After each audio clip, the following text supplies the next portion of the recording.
Bei Yao's past life was a series of misfortunes, as she was constantly harmed by her husband and his lover. Even her family faced continuous danger to free Bei Yao. During the time she was harmed to the point of becoming a vegetable, there was always someone secretly protecting her, and that was Pei Chuan. He also had an extremely unfortunate fate.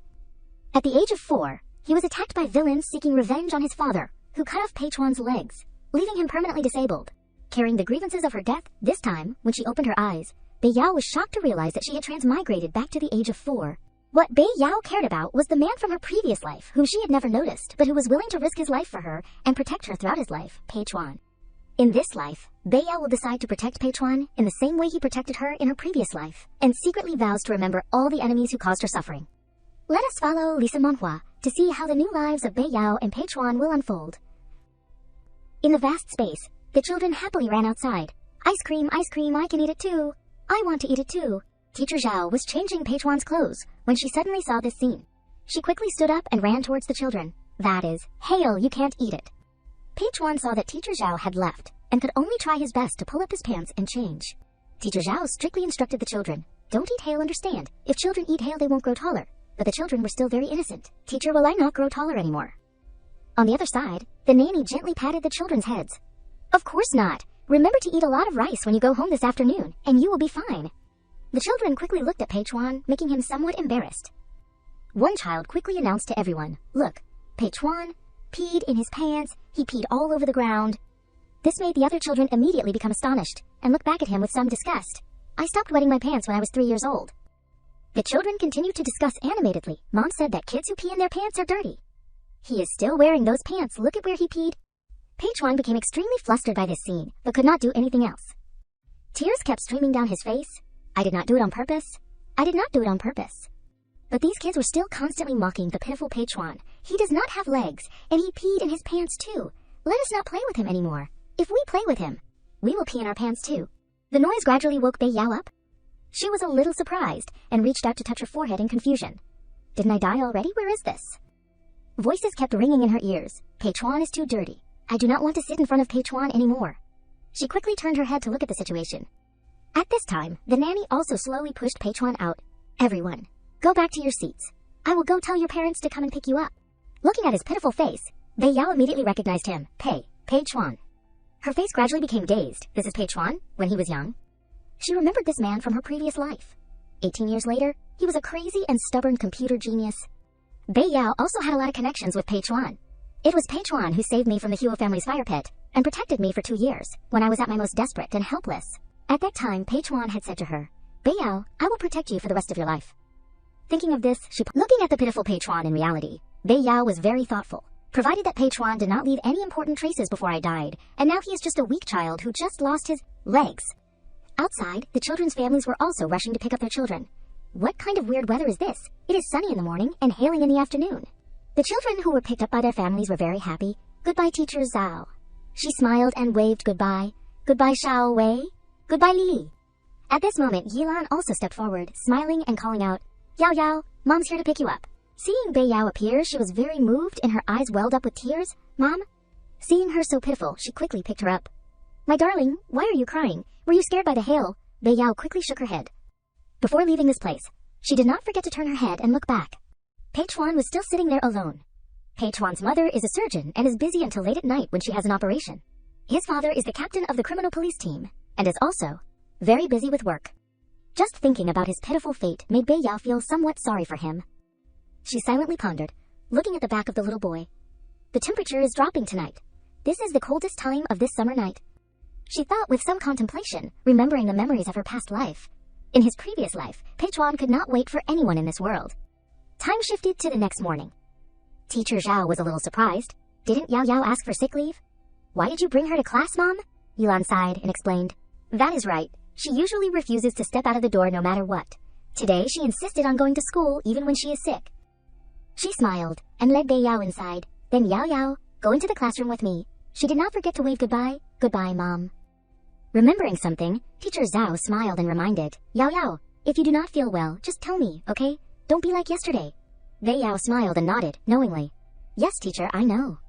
Inside the classroom, the sounds of children playing happily kept ringing out. Take the handkerchief, take the handkerchief. Go very gently behind the little friend. A gentle breeze blew past. Bei Yao stared at Pei Chuan. Friends, do not tell him. Seeing Bei Yao appear, the children kept waving and calling, Yao Yao, come play games with us. She thought in surprise. In my previous life, I did not come to kindergarten on this day. But after today, Pei Chuan did not open his mouth to say a word anymore, and even refused to come to kindergarten. She felt very curious about the boy right in front of her. So what exactly did Pei Chuan experience today? The children inside the kindergarten were still playing happily. Take the handkerchief. Take the handkerchief. Put it very gently, behind the little friend. A mischievous boy came up with an idea after looking at Pei Chuan. Friends, do not tell him. The handkerchief immediately aimed straight at Pei Chuan. The room instantly became silent. All the children turned their gaze towards Pei Chuan. Feeling somewhat embarrassed, Pei Chuan slowly bent over, trying to pick up the handkerchief. The boy laughed gleefully, teasing him. This made Bei Yao on the side become very worried. Don't pick it up. You do not need to pick it up. He stubbornly used all his strength to pick up the handkerchief. Outside, the birds were constantly singing, in the summer of 5 years old. In the vast space of the classroom, Pei Chuan tried to control the wheelchair. Pei Chuan was like a trapped beast. He looked very small and pitiful, frustrated and desperate as he controlled the wheelchair to chase after them. But the little boy kept laughing and mocking. You are going in the wrong direction. You are so stupid. Outside at this time, the birds were singing sweetly. Bei Yao pondered, there are many childhood memories that I do not remember when I grow up. Seeing Pei Chuan in front of her, she felt sorry for him. To me, Pei Chuan is just a disabled boy without legs. If he had not become a demon and protected me, I probably would not have paid much attention to him in this life. Laughter kept ringing out, come and catch me, you can't catch me. Pei Chuan was silent and helpless. Bei Yao on this side seemed to have made a decision. Pei Chuan is the demon of the world. But he is also my benefactor. Without thinking much, she rushed over and hugged the big boy's leg. This made him unable to escape, and he called out in confusion, Let go, Bei Yao, what are you doing? Bei Yao stubbornly looked at the boy. You can't go. After struggling for a while without effect, the boy finally cried out helplessly. Seeing the boy cry made Bei Yao have trouble knowing what to do. She turned her head and looked at Pei Chuan, who was sitting there quietly, and secretly signaled, Pei Chuan, hurry, hurry and catch him. He was somewhat thoughtful when he looked at the scene just now. Suddenly, Pei Chuan dropped the handkerchief to the ground. He ignored the boy and his friends who were still crying there and went in another direction. Pei Chuan's actions also made Bei Yao become confused and awkward. Hearing strange movements, Teacher Zhao also slowly walked in and picked up. Bei Yao, why are you crying, Yao Yao? Why are you lying on the ground? Get up. Pei Chuan controlled the wheelchair to a corner of the room. It is almost the end of class, and my parents still have not come today. Teacher Zhao on the side was still constantly comforting the children. Don't cry anymore. Be good. If you cry, you will turn into a little cat. He continued to look at the children who were gradually stopping crying. Those two are the most welcomed in kindergarten. Chen Hu knows how to make jokes, and often leads his friends to play. Fang Minjun is very beautiful. The children started to have fun again. Chen Hu, do not cry anymore. Let us play origami. We will fold airplanes. Pei Chuan continued to turn his head and looked in one direction. That little girl with sparkling eyes is the youngest girl in kindergarten, and she also lives in the same neighborhood as me. Bei Yao's image hit him right in the eyes. She likes to cry, is weak, and gets sick easily. Everyone calls her Yao Yao. Time passed. It was time to go home. The man walked in smiling. Chen Hu, your dad is here. Chen Hu happily turned his head and waved, Goodbye, teacher. Teacher Zhao also smiled, Goodbye. Before leaving, Chen Hu did not forget to mock, No one will come to pick you up. This made Pei Chuan angry and clenched his fist. Bei Yao on the side had also witnessed the entire scene, you naughty thing. She slowly picked up the airplane and brought it to Pei Chuan. Here you go. She was trying to be as friendly as possible with him. My name is Bei Yao. Our houses are close to each other. Let us go home together. Pei Chuan threw the paper airplane in another direction with an unpleasant attitude. Get away. I do not need you. The paper airplane flew straight out into the yard, quite a distance from them. Bei Yao immediately ran straight towards the paper airplane without thinking much. Holding the airplane in her hand, she was a little tired and panting. But even so, the smile on Bei Yao's face was still innocent as she let go of the paper airplane. Her actions also made Pei Chuan feel very uncomfortable. Without thinking much, he would immediately step on the paper airplane in his hand. Looking at Bei Yao's dazed face, he seemed to have guessed something. She will definitely cry. A devastating cry like Chen Hu, and then run to tell the teacher. Faced with Pei Chuan's actions, she did not show any attitude. I know.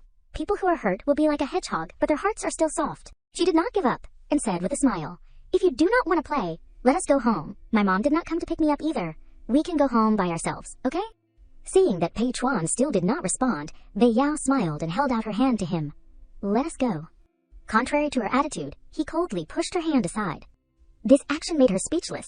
Pei Chuan, you, Bei Yao thought helplessly. Pei Chuan, you are really hard to get along with. At this moment, a familiar voice rang out. Teacher Zhao, I am so sorry, I got off work a little late today. She was startled when she heard this. Seeing Yilan appear, she smiled and shook her head to explain, It is okay, Yao Yao's mom. And quickly stepped towards Bei Yao and picked her up. Yao Yao, let mom give you a hug. Seeing Pei Chuan still sitting there, quietly made her feel somewhat sorry for him. She picked up Bei Yao and approached him, asking worriedly, Pei Chuan, do you want auntie to take you home? He still did not react. In the difficult situation, Teacher Zhao hurriedly ran over. Yao Yao's mom, you and your child go first. With no other choice, Yilan had to take Bei Yao back home. What karma did that couple create to make their child develop such a personality? When he saw the two had left, Pei Chuan's eyes became very strange. He looked at Bei Yao and her mother, who were still happily holding hands and going home. Opening his palm, which was full of torn pieces of paper, he was a little sad. As expected, he lied to me. Her mom came to pick her up. Just thinking about these things made him feel very helpless. Time shifted to the evening at the apartment complex. Bei Yao tried to prop herself up on her toes to look outside. Opposite her apartment was a reflection of the woman standing there. Seeing the figure appear in the house, she breathed a sigh of relief. Pei Chuan's house is lit, so he must have been taken home. She slowly climbed down to the ground. Why does it feel like I am about to have a fever? Moreover, my head is starting to hurt more and more. My memories are starting to become blurred. Bei Yao quickly grabbed a small notebook in her hand. I can't forget, if I do not want to repeat the same mistakes. She was trying her best to write down everything she had witnessed in her previous life. In 2010, Bei Yao married Huo Shu, and after the marriage, she discovered that he already had someone he truly loved. At that time, in that relationship, she was a very pitiful person, and Bei Yao was just a shield for him to fight against his family to protect his true love. Huo Shu is the descendant of a military man and a businessman, rich and powerful. At the same time, everything was remembered in detail by her. In order to help Bei Yao leave the prison of the Huo family, Zhao Yilan and Bei Lizai traveled everywhere to find someone to help, and eventually an accident occurred, and Bei became a vegetable. After writing these lines, tears of helplessness kept appearing on Bei Yao's face. The story was gradually revealed by her again. Finally, Zhao Yilan went to beg a man, the man named Pei Chuan, the man who was called a demon by the whole world because the program he wrote was an existence that disrupted social stability. Even if Bei Yao died, she would never forget the good things that Pei Chuan had done for her. He had protected Bei Yao for 2 years, and on the day of her death, Pei Chuan told her that she was the person he would never dare to love in his life. The words were written very carefully by Bei Yao. In 2014, Bei Yao died cowardly, but still had to become a shield for that woman. Be good to Pei Chuan. Because she was too tired, she gradually fell asleep. In her previous life, Pei Chuan refused to go to kindergarten, also because of what happened today, so he stopped talking. So what about this life? Looking out at the sky, which was as dark as ink, she wondered, will he go tomorrow? Time passed very quickly to the next morning. After finishing the lecture, Teacher Zhao smiled and announced, Okay, class is dismissed. The students happily ran out like a flock of birds. Let us run to the playground to play hide and seek. I won't be the seeker today. Voices rang out inside the classroom. Fang Minjun, do you want candy? Pei Chuan sat there quietly, thinking, I am going to school. He continued to look at the empty seat next to him, but she did not go. The time in front of me has passed. Many days later, the story was gradually told by Bei Yao. My 4-year-old body extremely rejected the memories of my past life. After I was seriously ill, my memory stopped at the 3rd grade of elementary school. When Yilan brought Bei Yao to kindergarten, she smiled and instructed, Be a good girl, Yao Yao. Listen to Teacher Zhao and let mom go to work. She smiled obediently and nodded in agreement. Okay, goodbye, mom. She quickly stepped inside the classroom. But I knew that I had been reborn, and I also knew. Teacher Zhao quickly instructed, Yao Yao, go play with your friends first. And I will get you some cookies. Bei Yao stepped inside the classroom. Yes, she kept searching. Where is Pei Chuan? Looking at the scene in front of her, she was somewhat stunned and surprised. In her heart, Bei Yao had told herself, I must be good to Pei Chuan. Seeing him right in front of her made her notice. He looks thinner than he did a few days ago. She happily ran towards Pei Chuan and thought, To me, now when I look at the world from a child's perspective, I feel that I am no longer as impatient and anxious as before. I have more desires and curiosity about the world. It is like welcoming a new life. In her heart, Bei Yao was secretly happy. Giving flowers to Pei Chuan, he will definitely understand me. At this moment, Chen Hu snatched the cookie placed on Pei Chuan's table. He even tore the cookie right in front of Pei Chuan. Seeing him uncomfortable made him even more angry. Anyway, you won't eat it, so let me eat it for you. You can't beat me anyway. Bei Yao was also uncomfortable seeing this scene, bullying Pei Chuan again. While he was still preparing to eat the cookie, Minjun approached and reminded, His cookie is very dirty, Chen Hu, do not eat it. Another boy also immediately added, Minmin is right, Pei Chuan often pees in his pants, so his cookie will be very dirty. Hearing this made Chen Hu throw the cookie aside. The pitiful cookie was thrown out of the ground like this, which made Pei Chuan very uncomfortable. He suddenly grabbed his collar, making him somewhat panicked. "You mute, what do you want to do?" The two sides pushed each other, but it seemed that Chen Hu still had the upper hand. "Let go, let go." Pei Chuan directly opened his mouth and bit Chen Hu's hand, and he kept crying loudly. The classroom gradually became chaotic, and the students also retreated in fear. "I am so scared. Pei Chuan is so scary, he bites people." Teacher Zhao hurriedly ran in. "What is wrong? Why are you fighting again?" She hurriedly ran towards Pei Chuan. "Xiao Chuan, let go, do not be afraid, I am here." Chen Hu was still crying and hitting Pei Chuan's head non-stop. His actions also made Bei Yao on the side freeze. "Pei Chuan." Teacher Zhao was still trying to comfort Pei Chuan's angry mood. "Xiao Chuan, let go, do not be afraid, I am here." At this time, he slowly regained his senses. Realizing his actions just now, he slowly let go, and wounds also appeared on Chen Hu's hands. This made Chen Hu cry and shout loudly, "Teacher, go, go." Teacher Zhao heard this and hurriedly picked him up. Okay, I will take you outside. It does not hurt anymore. It does not hurt anymore." She was trying to calm Chen Hu's frightened mind before the action just now. At this moment, Bei Yao took the lotus flower and ran over to give it to Pei Chuan. "Here you go." She even learned from others to say to him, "It does not hurt. It does not hurt." Bei Yao's hands gently and softly touched his hands. Pei Chuan was a little dazed when he saw this scene. Bei Yao happily smiled. "It does not hurt, huh?" Contrary to her attitude, he gently brushed Bei Yao's hand aside. Pei Chuan did not forget to take the lotus flower and slowly drop it on the table. He controlled his wheelchair to go in another direction, which made Bei Yao a little embarrassed. "Pei Chuan still does not pay attention to me." The kindergarten was very chaotic at this time, and the children kept blaming. "Pei Chuan is a puppy, right? He still pees in his pants. Very dirty. Bei Yao, do not play with him anymore." Hearing these words, Bei Yao said uncomfortably in response to everyone, "He is not a puppy. His name is Pei Chuan. My mom said that Chuan is a river, and the river is very clean." Inside the room, Bei Yao's voice kept ringing. "He is not dirty." Pei Chuan's immature eyes looked at her. A gentle breeze blew past, and the wind chimes rang out with pleasant sounds. Pei Chuan sat at the desk and looked outside. "I am not dirty." In his daily life, he has always lived very disciplined.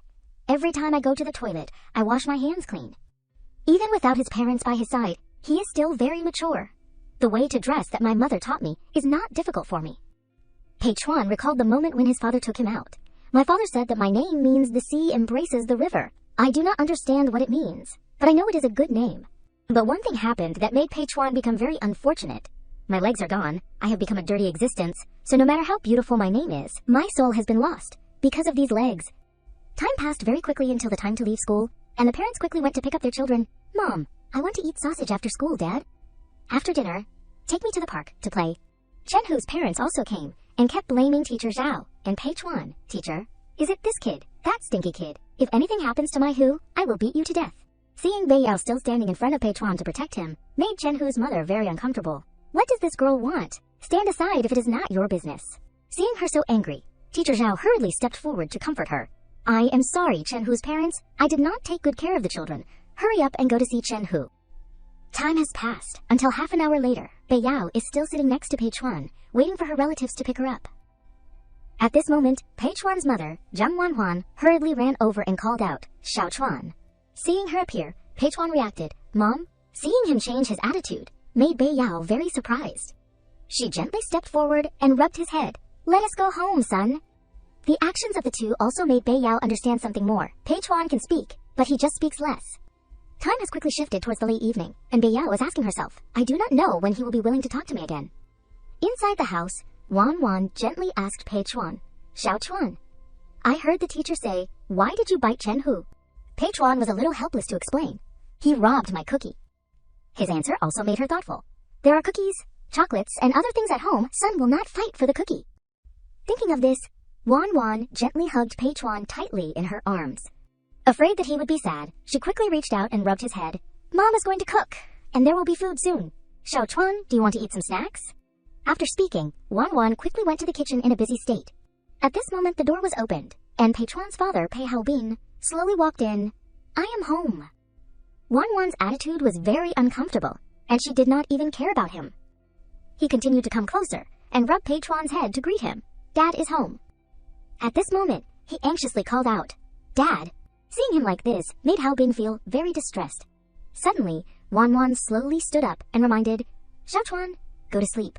She gently picked him up, but he kept whining, "Mom, I want to take a bath." Hearing this, Hao Bin immediately instructed him, Xiao Chuan, go take a bath. Dad is too hungry. Dad will eat first.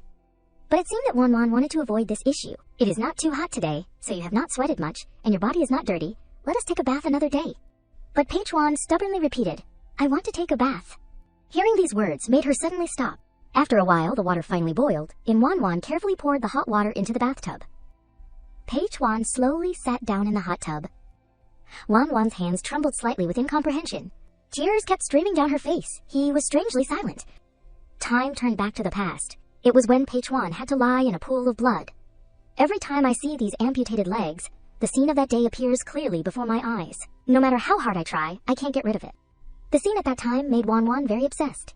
It is like a mark, deeply engraved in the depths of my soul. Wan Wan and Hao Bin's feelings were thus cracked. Because of his father's work, Xiao Chuan lost his legs because of criminals. Revenge. That day he was only 4 years old. And he was in a lot of pain. Desperately in pain. A happy family was thus shattered. As his mother, how can I not hate? How can I let go? Time shifted to the late night. Wan Wan gently took care of Pei Chuan. If you need to pee, you must tell the teacher and Mom. Understand? He nodded obediently. Yes, Mom. Remembering something, Pei Chuan quickly called out, Mom, tell me a story from the past. She smiled and nodded in agreement. Okay. Suddenly, the sounds outside made him startled. At this time, someone kept knocking on the door and calling out, Dr. Zheng, are you home? There is an urgent case.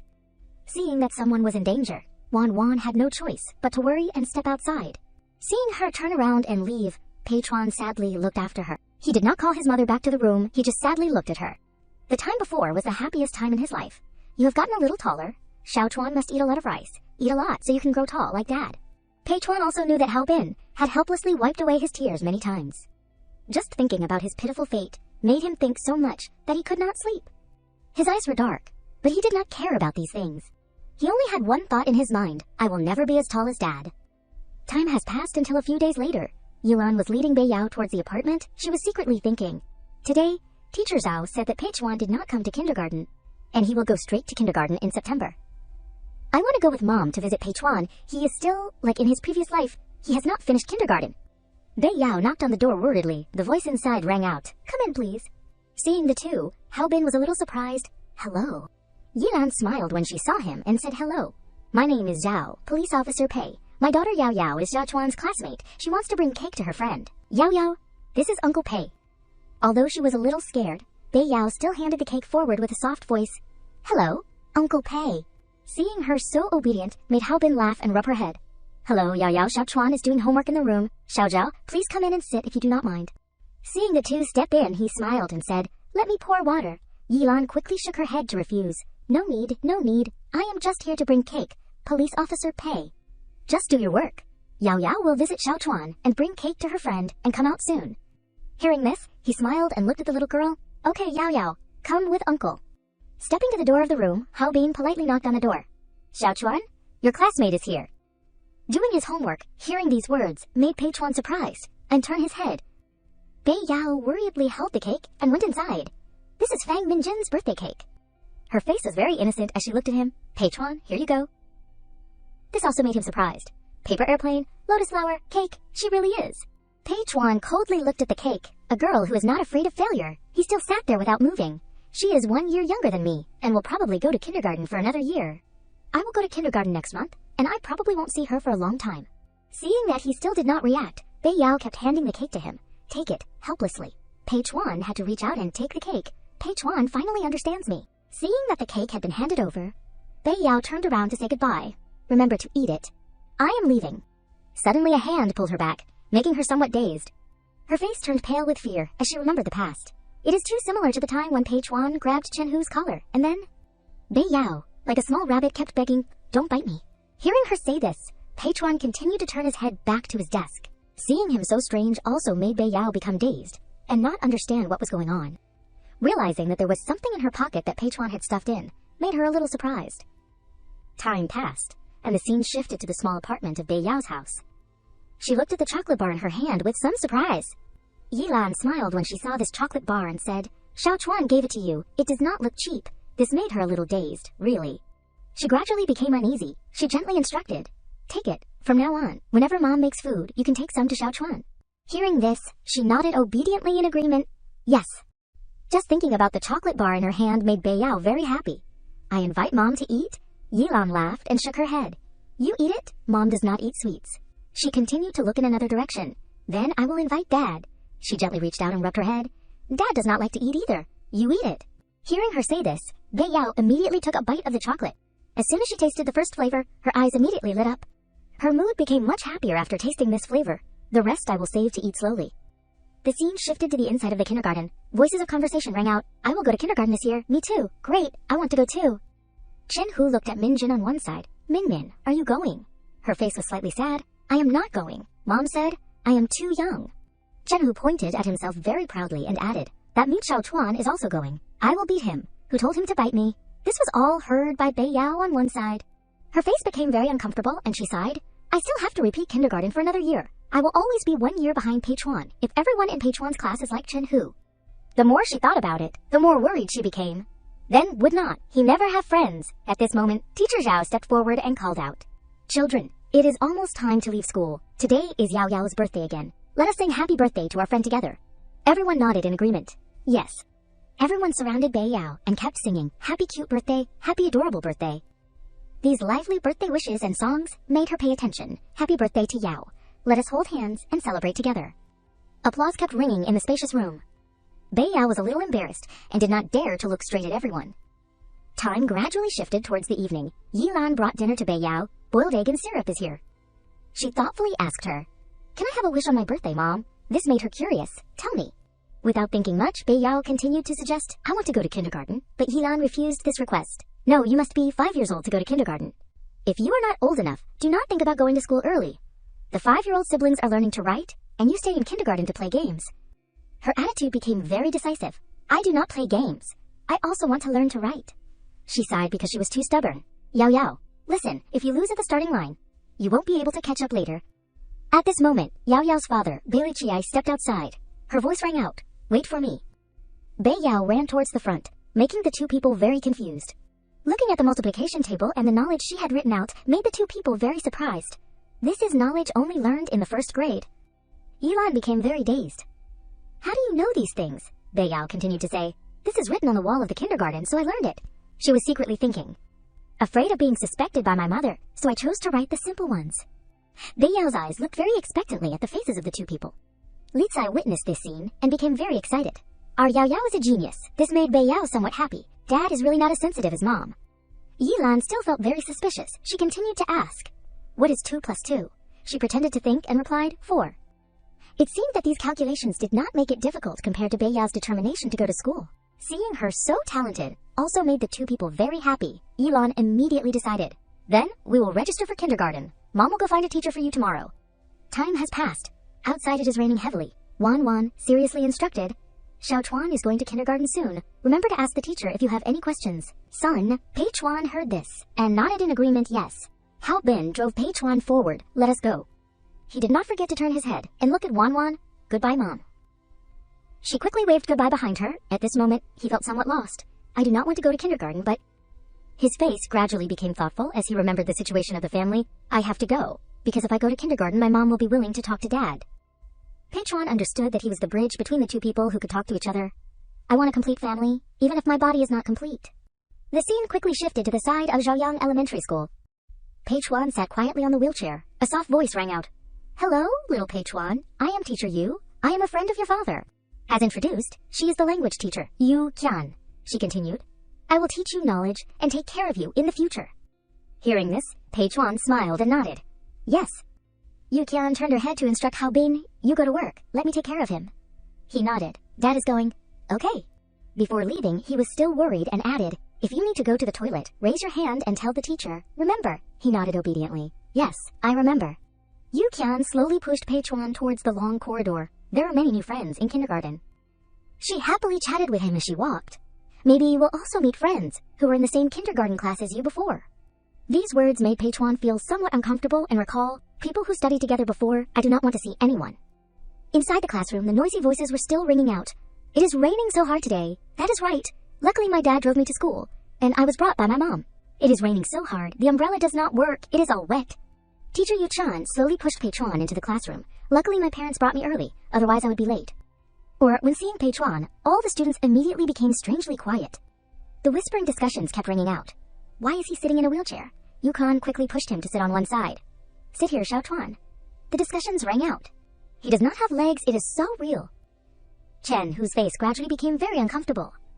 Now we are in the same class. Yu Qian smiled and introduced herself. You met me yesterday when you came to register. I am Teacher Yu. Her voice was very warm. There are still some friends who have not arrived, so we will arrange the seats first. The students in the class happily nodded in agreement. Yes, she continued to ask again. Our student Xiao Chuan's legs are injured, so he needs everyone's care. Let me ask which little friend is brave and kind, willing to sit at the same first table with him. The students quickly raised their hands. Yu Chan smiled and asked, which friend does Xiao Chuan want to sit with? Pei Chuan indifferently, slowly wrote and looked towards the back.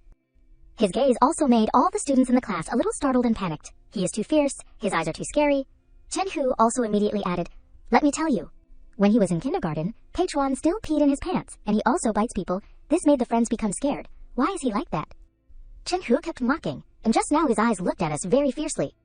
This made Yu Qian a little embarrassed. At this moment, a voice rang out, report. Hearing the familiar voice, Pei Chuan slowly turned his head. Yu Qian smiled and reminded, student Bei Yao is here too. There are 3 seats left, choose one to sit. Hearing this, she nodded in agreement and looked around the classroom, yes. As soon as she saw Pei Chuan, her eyes lit up. I want to sit at the same table with Pei Chuan. Without thinking much, Bei Yao hurriedly ran towards him. Pei Chuan's attitude became very cold. Get out of the way. Because in his mind, he was secretly thinking, who needs your pity? Stay away from me. Bei Yao was somewhat surprised. After hearing these words, she quickly replied, but I am very short. Her face became very pitiful and she begged. A short person can't see the blackboard if they sit in the back. Seeing Bei Yao so stubborn made Pei Chuan not say anything more. He helplessly let Bei Yao sit right next to him. The simple conversation between the two just now also made her very happy. Pei Chuan spoke to me just now. After the classroom had stabilized, Yu Qian took the book and stepped forward. Now that you have all sat in your seats, Teacher Yu will now hand out the books to you. You students can help the teacher hand out the books. The students happily nodded in agreement. Yes, the classroom immediately became noisier than ever before. While going to hand out the books, Chen Hu quickly saw a language book that looked wrinkled. It seemed that he was preparing to play tricks. He quickly threw the language book down in front of Pei Chuan. Chen Hu's face was very proud and he laughed. Give this old ragged book to you, see what you do. But it seemed that he did not care about what he was causing. Pei Chuan slowly took the language book and prepared to write his name. Bei Yao, who was right next to him, smiled and praised. Pei Chuan, you write your name so beautifully. Chen Hu quickly handed a book to Bei Yao. Here, this is yours. She happily took the book. Thank you, Chen Hu. He quickly turned his face away. Bei Yao took the book and continued to write her name. In the meantime, a cute short-haired girl smiled and chatted. My name is Ni Hui. What is your name? She happily turned her head to introduce her name. My name is Bei Yao. She looked at Pei Chuan, who was right next to her. What is your name? Pei Chuan's attitude was very cold, staying away from her, which made her somewhat embarrassed. Never mind. At this moment, a boy sitting right next to Ni Hui smiled and introduced himself. My name is Ji Yu Xinghua. I am 5 years old this year. The three happily chatted with each other very enthusiastically. Remembering something, Bei Yao glanced at Pei Chuan, which made him somewhat uncomfortable. Keep looking, and I will tear your flower bud. His attitude was very cold, seemingly not wanting to care about what was happening. The scene shifted to another place inside the sewing factory. Feng Minjun's mother was surprised and chatted with Yilan. Your Yao Yao is only 4 years old, and you have let her go to kindergarten. How can she keep up with the 5-year-olds?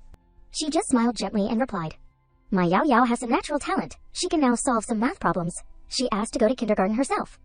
This made her very uncomfortable. My Minmin is half a month older than Bei Yao. The thought made Minjun's mother even more unwilling. We have been competing for more than half of our lives, so I can't lose to Zhao Yilan. If that idiot Bei Yao can go to kindergarten, then Minmin can also go.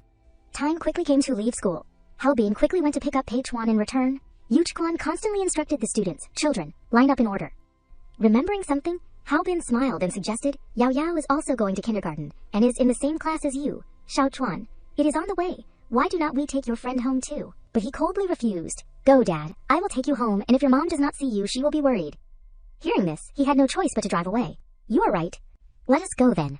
Hao Bin quickly took Pei Chuan back to his familiar home. Before going far, he did not forget to glance back. Bei Yao still had a naive smile on her face and said goodbye Pei Chuan. He did not bother to respond to this action of hers. The scene shifted to inside the office. Seeing Yu Qian thoughtful made the teacher curious. Why do you look so gloomy, Teacher Yu? She sighed and told the story. Teacher Feng's daughter was assigned to our class. I am thinking about how to arrange the seats. Originally, Our class had enough people to sit 2 friends at a table. But now, hearing this teacher immediately suggested, I think it is best to let Peichuan sit alone at a table. But Yuqian did not think much and immediately refused this. That won't work. It is already a sin for children to be disabled, plus their inner hearts are very sensitive. If Beiyao and Fang Minjun sit together, what will Peichuan think in his heart? It seemed that the teacher did not care about these things. I have observed a lot these days. Peichuan's personality is very strange. He hardly wants to communicate with any of the classmates in this class. Beiyao is so lovely and speaks so cutely, but Peichuan does not bother to pay attention. The image of Beiyao happily chatting with her friends appeared in the teacher's memory. I have seen many times. Whenever Beiyao gets close, Peichuan pushes her hand away, like he does not allow anyone to invade his territory. This made Beiyao sometimes very embarrassed, so now it seems the teacher wants Yuqian to arrange the seats. According to what he just analyzed, just let him sit alone. On the morning of the next day, Minjun stepped inside the classroom and smiled to greet. My name is Fang Minjun. I am 4 years old this year. I hope I can integrate with you all. Everyone in the class kept applauding. A student in the class said, I know her. Her dad is also a teacher at our school. People kept discussing together, is she Teacher Fang's daughter? She is so beautiful. Like ordinary snow. Is not this the little jade girl or ordinary snow or what? These compliments made Minjun very proud. Yuqian worriedly secretly glanced at Peichuan and thought, from the time he entered school until now, I have not seen that friend Peichuan raise his hand to ask the teacher to help him go to the tea. Toilet, after all, he is a child with a fairly sensitive self-esteem. Changing seats may cause more damage to him. Peichuan was still sitting quietly in his seat. With no other choice, she had to arrange for Minjun to sit on one side. This place is near the podium. Can little Minjun sit here? This made Minjun very uncomfortable and resentfully thought, people without legs like Peichuan even have friends sitting at the same table, so why do I have to sit alone? Did not Peichuan always sit alone before? She uncomfortably tried to look around. I miss my mom. I want to go back to kindergarten. Suddenly, she noticed the innocent face of Beiyao looking at her. No. It seemed that Minjun had regained his original will. I can't go back. I promised my mom that I must study hard. This made Minjun very determined. I must get higher scores than Beiyao. After a while, the bell rang. All the students kept surrounding Minjun and chatting. Min, I did not expect you to come to kindergarten. I thought it would be a long time before I saw you again. You are so beautiful. Can I be your friend? On this side, Beiyao happily took out an apple she had taken from home. She put it in front of Peichuan and looked at him with expectant eyes. Peichuan, want to eat an apple? Seeing that he still did not react, she picked up the apple again. It is so delicious. Seeing that Peichuan still did not want to talk to her, Beiyao had no choice but to take the apple back and ask the two people, do you guys want to eat an apple? Mi Hui and Xinhua happily nodded in agreement. Eat, eat, eat. At this moment, Peichuan's palm also clenched. Peichuan happily took the fruit knife and kept cutting the apple peel. He quickly divided the apple for Mi Hui and Xinhua. Finished cutting. Here you go. This made Peichuan on one side feel unhappy. Chenhu also quickly stepped forward and said, give me some too. Without thinking much, Beiyao immediately nodded and handed the apple slice to him. Here you go. With Beiyao's personality, she was liked by many people in the class. Chenhu did not forget to add, Beiyao, I will take you to catch sparrows this Tet holiday. Hearing him say this, although she was a little dazed, she still nodded in agreement. Okay. Chenhu happily took the apple slice and left. Peichuan was still sitting quietly in his seat without any reaction. He was still trying not to pay attention to Beiyao right next to him, so she is good to everyone, and I am not special, I thought that. Thinking of this made him unhappy, and he kept distancing himself from Beiyao. This action of his also made Beiyao a little hurt. Does Peichuan hate me? Outside, Yuqian had also witnessed all of this. She was somewhat sad and thought, maybe teacher Zheng is right. Peichuan does not like Beiyao, even though they sit at the same table. He will still bully her. Time shifted to after school. Yuqian stepped forward to chat. Your dad has not come yet. Sit here and wait for a while. He nodded knowingly. Yes. After thinking for a while, she moved closer to him. Xiaochuan. Is it that you do not want to sit at the same table with Beiyao? Let me ask. Do you want to sit alone? Her face showed a sad smile with a bit of bitterness. Or do you want to sit with Beiyao? Or sit with Fang Minjun? This made Peichuan somewhat hesitant. Aye. He was about to say something, but his throat was as if it had been choked. His attitude became cold again. He immediately declared, sit alone. Hearing him say this, Yuqian had no choice but to leave. When she saw that she had gone out, the tears on Peichuan's face fell down. He helplessly tried to wipe away his tears to hide his weakness. Time shifted to the next morning. Beiyao happily ran into the classroom. Luckily, I am not late. She looked at Peichuan. She was already holding a bamboo dragonfly in her hand. In Beiyao's heart, she felt a little happy. Today I must use this bamboo dragonfly to make Peichuan happy.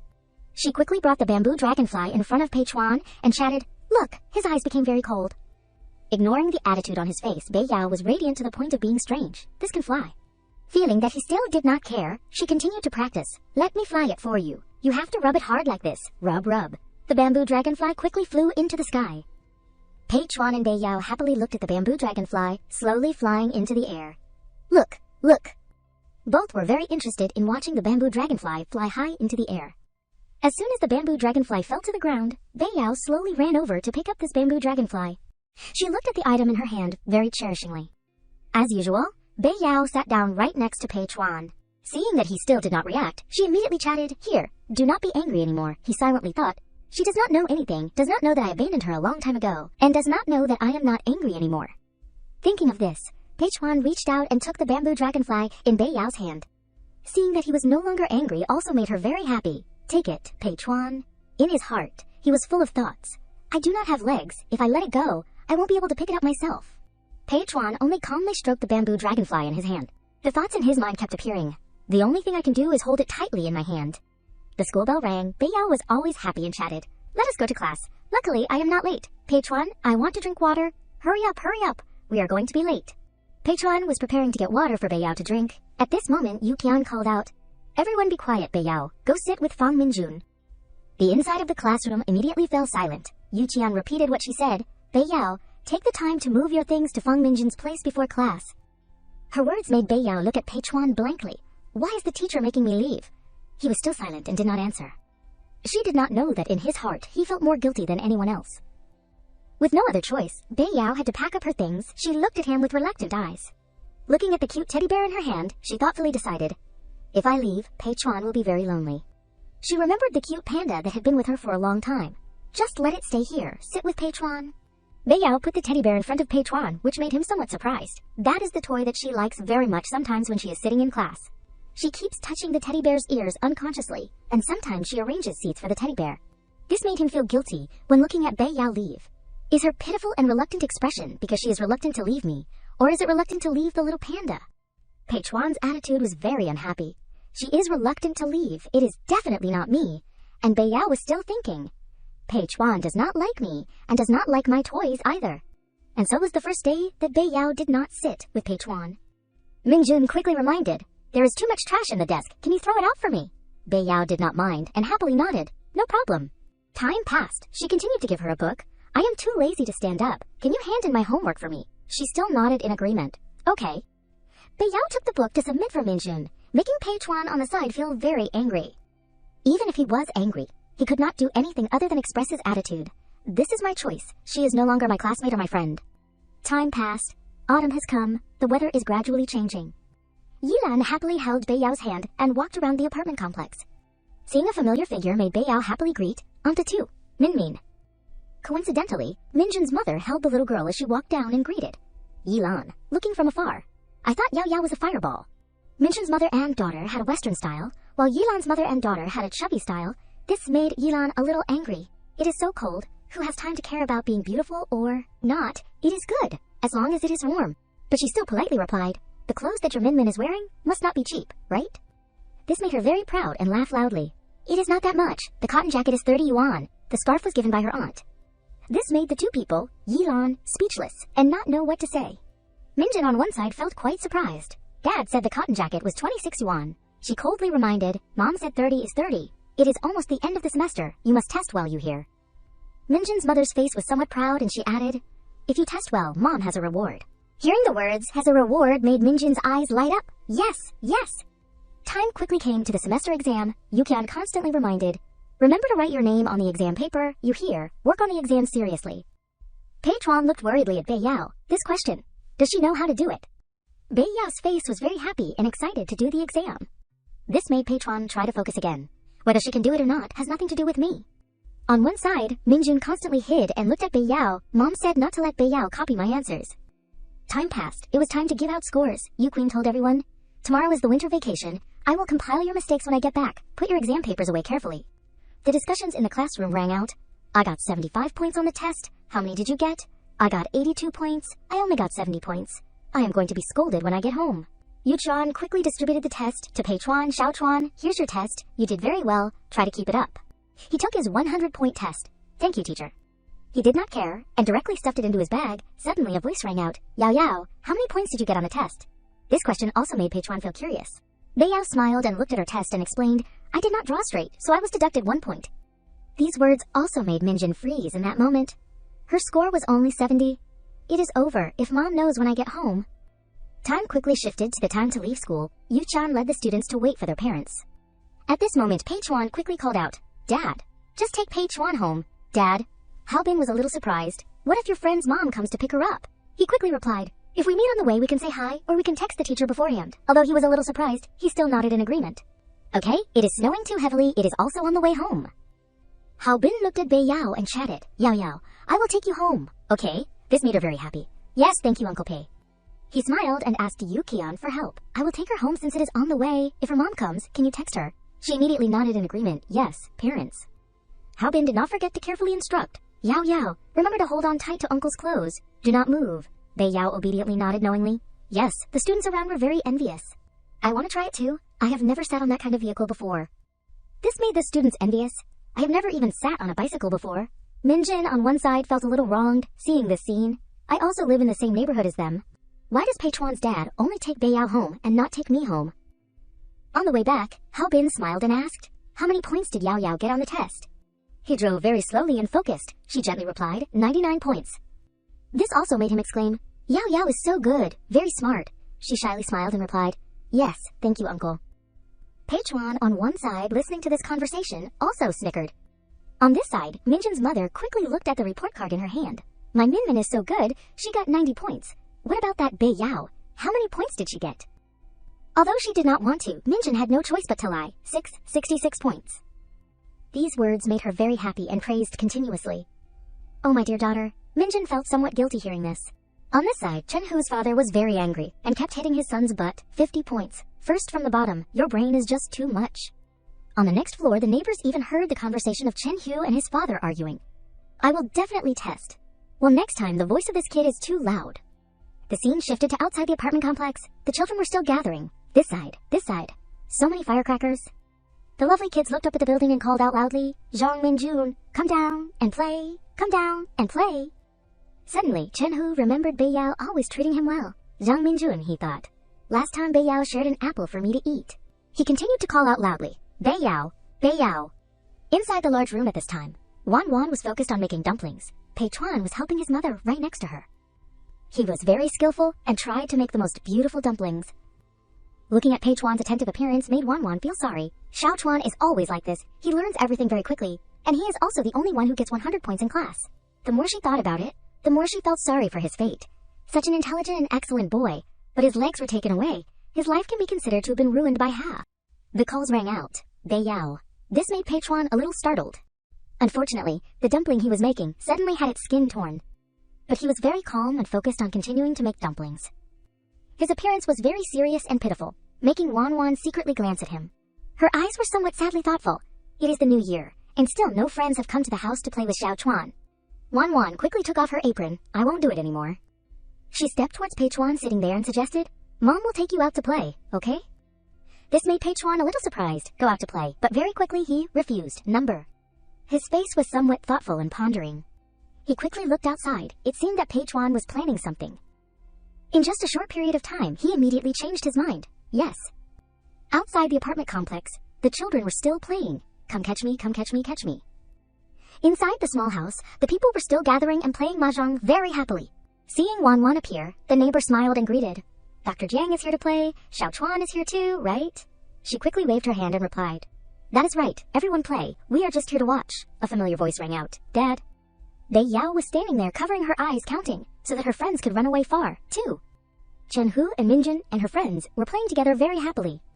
After counting, Bei Yao smiled and said loudly, I am coming to find you. The familiar figure before her made her immediately notice. Her eyes widened as if she could not believe that this was happening. Pei Chuan sat quietly in his wheelchair, looking towards her. Bei Yao immediately called out, Pei Chuan. He still maintained a cold expression. He even turned to look in another direction. This neglect of his made Bei Yao feel somewhat sad. Pei Chuan still does not pay attention to me. I will go find my other friends. She kept searching around inside the room, where everyone was playing mahjong. It must be in this place, right? She continued to search in different rooms, or is it inside here? After going outside, Bei Yao's eyes were very excited. I found everyone. A long period of continuous searching made her a little tired. It is not here either. At this moment, a snowball fell from the sky straight onto Beiyao's head, making her scream in fright. Pei Chuan, sitting on one side, still attentively observed her every action. Not knowing if it was because of sadness or pain, Beiyao kept tearing up. She quickly wiped away the tears, but did not want anyone to see. Still not forgetting the task of finding her friends, she quickly stood up. Too dangerous. Too dangerous. I almost fell into my eyes. My face is full of snow. It is too wet. Just as Beiyao passed by, Pei Chuan called out, in the warehouse. His voice was somewhat frozen, making her surprised, and turn around. This made Beiyao very excited, and ran towards the direction he pointed. Just now, I did not hear wrong, did I? But he looked so cold. Looking at Pei Chuan's joyful expression made Wan Wan a little surprised. What did you encounter? You look very happy. The scene shifted to inside the warehouse, filled with objects. While everyone was still playing hide-and-seek, Beiyao immediately appeared. I caught you. This made her friends very surprised. Beiyao, you peeked, did not you? How could my plan be caught? She shook her head and explained, I did not peek, but it seemed that her friends still did not believe. I do not believe you, you definitely cheated. The voices of conversation kept ringing out inside the warehouse. I do not believe you. You definitely peeked. I really did not. Chenhu also stepped forward and pointed at Beiyao and questioned, if not, then why are you hesitant when you speak? Beiyao, who did you see first? Her face became very dazed and replied, I did not see anyone. She did not forget to use her hands to cover her eyes. When I closed my eyes to count, you all had already run away to hide. Because in Beiyao's mind, she secretly thought, I am a girl with the memory of the 3rd grade. I can't bully the little friends. Her friends kept running outside and discussing together. I knew it. She really peeked. This time, hide over there. This made Pei Chuan even more self-conscious and blamed himself. They originally did not want to play with me. I should not have told her. I won't interfere with other people's affairs next time. His mood plummeted again. Let us go home. Mom, somewhat surprised. Wan still nodded in agreement. Okay, she wondered in surprise. What happened to the child? He was clearly very happy just now. She quickly pushed Pei Chuan back. This scene happened to be seen by Beiyao. She was still about to call out his name, Pei. But then her throat choked. Her eyes were somewhat sad. Pei Chuan has to go, but I have not said thank you to him yet. On this side, in the mahjong room, voices of discussion rang out. My Min Min and Yilan's Yao Yao will go to 1st grade together. The children are growing up too fast. That is right. She did not forget to look at Yilan. Yilan? You do not have to be discouraged. If Yao Yao really can't keep up with the pace, then she can repeat kindergarten for another year. She is still young anyway. This made her confused. What are you talking about? Minjun's mother laughed and recounted. I heard that Yao Yao's final exam score only just met the standard. She smiled and turned her head to look at Yilan. Don't chase after the pace. A solid foundation is the most important.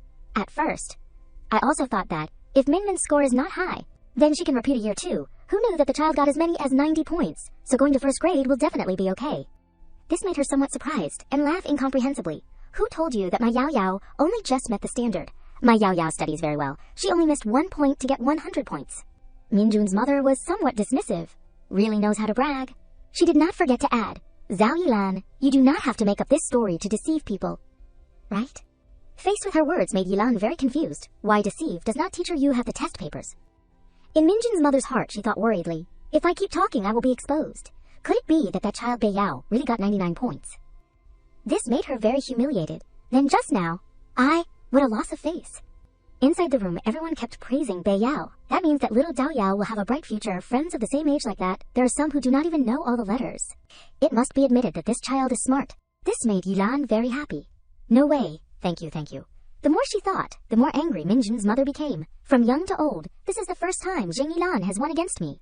She gritted her teeth and decided, when I get home I must ask Minjun about what happened to that damned child. After that period of time, the crying of Minjun rang out. She kept wiping away the tears on her face. 90 points is a lot. Chenhu only got 50. Does not he? Minjun's mother still did not want to let it go. But I want you to win against Beiyao. She kept crying pitifully. Apart from Beiyao, I got the highest score, Mom. Next time I will try to defeat Beiyao. But she still kept blaming her. After the new year, you know how hard you have to work, right? Minjun kept nodding. Yes, I know, Mom. Time passed. Beiyao continued to go to school. Early spring, we started a new semester again. This time, Minjun had studied harder. Fan Minjun was still cold. Sitting next to her was Chenhu. Chenhu was still fierce and bad-tempered. Beiyao continued to glance at Pei Chuan sitting on one side. From that time onwards, he never took the initiative to talk to me again. This made her somewhat confused. It is like the soft voice that day that spoke to me was just an illusion. Time flew by in a blink of an eye. The voices of the students kept ringing out, yes, I understand. Yes, I understand. Inside the classroom, Yukian told all the students, In the last month of kindergarten, the school has issued a policy that from now on, kindergarten will not have to take exams anymore. This also made everyone surprised, really. The students happily stood up and said loudly, "That is great." This made Minjin somewhat uncomfortable, and asked herself, "What? If we do not take them anymore, then can I only wait to get to first grade to surpass Beiyao?" Yukian still kept instructing, "Try to study hard in elementary school, you guys." The students nodded in agreement, yes. Beiyao, on this side, thoughtfully looked at Peichuan. Why can't I see Peichuan go out to play today either? He looked at his legs that were still disabled and asked himself, "Mom said they will grow back when I grow up, but I am already 6 years old, and my legs still have not grown back." Time has shifted to the evening. Wan and Hao Bin kept arguing loudly. "Wan, do not be emotional. Xiao Chuan is still too young. His body can't withstand the pain of practicing with prosthetics. The problem is that no first grade teacher can help Xiao Chuan go to the toilet." I said, "I will ask the teacher." Hao Bin continued to suggest, "I will give gifts to ask them for help." But Wan clearly did not want to hear these words. What about later? And what about when he goes to the 4th or 5th grade? And then to middle and high school? Peichuan on one side was silently listening to the words his parents were arguing. Can you ask them for help his whole life? I will find a hospital to install prosthetic legs for Xiao Chuan. Even if it breaks the bank, I have to make my son stand up again. He only knew to stand outside the door listening to the arguments of his parents. From the time I went to kindergarten until later, I did not ask the teacher to help me go to the toilet anymore. At this moment, Peichuan helplessly looked at his disabled legs. Mom said that waiting until I grow up, then these legs will grow out. Every night before going to bed, I look at them, but they still have not grown out.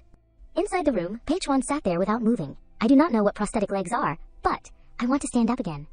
Time passed, and the scene shifted to the school. Beiyao slowly recounted. In the morning, the memories of the 4th grade that appeared in my mind were the clearest. Yilan gently held Beiyao's hand and walked to the school. In the 4th grade, 2 big events happened. First was a matter that was not very important. The first event was that the road from home to school was being repaired, and the children in the neighborhood had to take the small road every day to go to school. She continued to look at her mother, Yilan. The second event was that when I was in the 4th grade, my uncle hit someone with his car and had to pay a large sum of money, and Mom could only use her savings to fill this bottomless pit. Looking at the homeroom teacher, she said, "Hello, teacher." She was still lost in her thoughts. I do not remember these things in detail. Beiyao's face was thoughtful, but both of those things were very bad. A voice rang out, "Hello, Beiyao's mom." The homeroom teacher stepped outside and praised. "I am Tai Qingyu, the homeroom teacher of the 1st grade. I have seen the kindergarten results of Beiyao, and she studies quite well." Yilan was happy hearing this. "Thank you, teacher. I will be bothering you in the future." Looking at the unfamiliar face before her made Beiyao stand still and dazed. Who is she? I remember my 1st grade teacher's name is Hong Guanjing. In her memory, the woman when seeing her do wrong would constantly use a stick to hit her hand. Her temper was very uncomfortable. Whoever did their homework wrong would be hit on the palm of their hand by her. This also made Beiyao realize an important thing. That is, right, I skipped a grade in this life, so the direction is completely different from my previous life. It seems that she had some thoughts about changing the future. So changing the teacher is also normal, so does that mean that I can't know what will happen in the future? On this side, Qingyu quickly brought a stack of documents to Peichuan. "Peichuan, let us play this game together." She brought a small notebook to him. "Look at this, and choose a name." Her face was very kind. "That person will become your desk mate." Qingyu secretly thought, there are these 4 friends in the class who are Peichuan's neighbors, and they can take care of the boy a little bit. Qingyu recalled the time before when Yu Jian had asked her. He is very sensitive, and has never asked me to help him go to the toilet. If possible, please take care of him more. This also made Qingyu decide, he is in kindergarten, so he does not know many words. Maybe that will be fair. Peichuan was still secretly looking at the names on the list. Feng Minjun has 3 characters. The person with the character Da should be Li Da. He kept thinking carefully about these names. She said she got 99 points. I was taught in kindergarten that if I do not seize the opportunity, she will become someone else's desk mate. And I will have nothing. Life is not good to me, maybe. Peichuan immediately pointed to Beiyao's name. I should be a little selfish. Everyone in the class has their own desk mate. He unconsciously remembered Beiyao's happy face during the teething period, and I took away 3/4 of the chance so that she would not be his desk mate. Even so, Peichuan still blamed himself. I am not a good person. Time has passed. After being brought into the classroom, Beiyao waved goodbye. "Goodbye, Mom. Goodbye, Dad." The 2 worriedly instructed her. "Be obedient and listen to the teacher, you hear." Looking at the scene before her made Beiyao quickly pay attention. Seeing Peichuan already waiting there made her happily greet. "Peichuan, you came to school so early." Although her heart was very happy, I am sitting at the same table with Peichuan again. So happy. He still did not have any emotion when he saw her greeting him so warmly. A voice rang out. The friends have not all arrived yet. Beiyao happily held the pile of colored number sticks in her hand. "Let us play with these colored ones." Peichuan also nodded in agreement. She said the rules of the game. Whoever goes first will have the advantage. You go first. Minjin looked at her mother and reminded, "Mom, I am going into class." She nodded and instructed, "Yes, you must study hard." Looking towards Pei Chuan made her quickly pay attention. "It is that boy from the Pei family. Min Min said he got first place." Minjin slowly stepped inside the class. "Yes, I know." She somewhat regrettably looked at Pei Chuan's disabled legs. Smart is smart, but in the end he is just a cripple. Finding a job and finding a wife in the future will probably be a big problem. I do not know if anyone is willing to marry their daughter to someone like that. The story was also told Pei Chuan does not know how to give in. He is like a young bamboo that stood firm in the hail last year, facing the wind and rain and being hit, and in the end can only be broken by the wind. Bei Yao on the side was very excited, looking at the pile of counting sticks in her hand. "You won! Pei Chuan is so good!" But Bei Yao is always immature and soft. That girl used the greatest tolerance of a child to endure Pei Chuan's coldness. Many times Pei Chuan had secretly looked at Bei Yao. In this hot summer, Pei Chuan never drank water at school. He would always bring water with him, and in the end, the water bottle also crossed the Hana. 38th parallel. Afraid that she would be thirsty, he always gently placed it next to Bei Yao. "Friend rests right here at Bei Yao's desk." Time passed. Realizing the change in his body, Pei Chuan called out, "Mom, Wan." Wan was a little surprised to see this. "Did you lose a tooth?" She stared blankly at Pei Chuan's tooth in his hand. His growth made her even happier. "Our Xiao Chuan is about to grow up into a young man." He nodded obediently. "Yes." Inside the school rang the sounds of reading. "Amen, a grapevine in front. Amen, a grapevine in front. Amen, a fresh green just sprouting." Bei Yao seriously read the passage excitedly. "Amen, a fresh green just sprouting. The snail carrying a heavy shell on its back." Pei Chuan thoughtfully silently let her continue to say loudly. Climbing up, step by step, there are 2 orioles in the tree. At this moment, a ruler hit the desk continuously. "Pei Chuan?" Qing Yu was surprised and interrupted to question Pei Chuan. "Why are not you singing with your friends?" He was still only silently looking at her without saying a word. These eyes of his also made Qing Yu feel somewhat surprised. This child, his eyes are like stagnant water. "I do not see any fear of the teacher," she seriously reminded. "Pei Chuan, there is something wrong with your legs. Not that you can't sing." Qing Yu kept blaming him in front of all the students in the class. "You like this are very disrespectful to the teacher, you know. Now start." Her voice rang out. "I sing a sentence, you sing along a sentence." Bei Yao worriedly called out. "Pei Chuan." Qing Yu was still humming the sentence. "Amen, a grapevine in front." He tried to open his mouth wide and gasped as if losing his voice. "Amen." Everyone in the class turned their gaze towards him. "Grapevine?" Immediately afterwards, the whole class burst into laughter with great pleasure. The mocking laughter kept ringing out. Everything gradually became dark. Pei Chuan silently listened to everyone's ridicule. He is not singing the right tune, he is gasping. Qing Yu was very uncomfortable and turned her head to blame the students. "Don't laugh. What is so funny about learning to sing? Pei Chuan, continue to sing along with me." Seeing him so embarrassed made Bei Yao not know what to do. "What should I do? I am also very afraid of the teacher." Even so, Bei Yao still did not want to give up. "No, I have to get him out of this." Thinking of this, she picked up the music book and said loudly, "The snail carrying a heavy shell on its back." This song made everyone in the class laugh in a very lively manner. Chen Hu on one side was laughing to the point of not being able to bear it anymore. Bei Yao was so funny the teacher did not tell him to sing, and he also did not sing the right tune. Pei Chuan was somewhat surprised to look at Bei Yao, who was still humming the sentence. Just now, when the teacher taught everyone to sing, she clearly was not out of tune. He also understood her good intentions. "She is getting me out of this." In her heart, she had become very confused. "It is over. Pei Chuan is looking at me. I am so embarrassed." But Bei Yao still did not care. She did not forget to show a smile to reveal her missing tooth. To smile, otherwise I won't be too embarrassed. This smile of hers made Pei Chuan stop short in a daze. He hurriedly turned his head in another direction and criticized. "No front teeth. Ugly."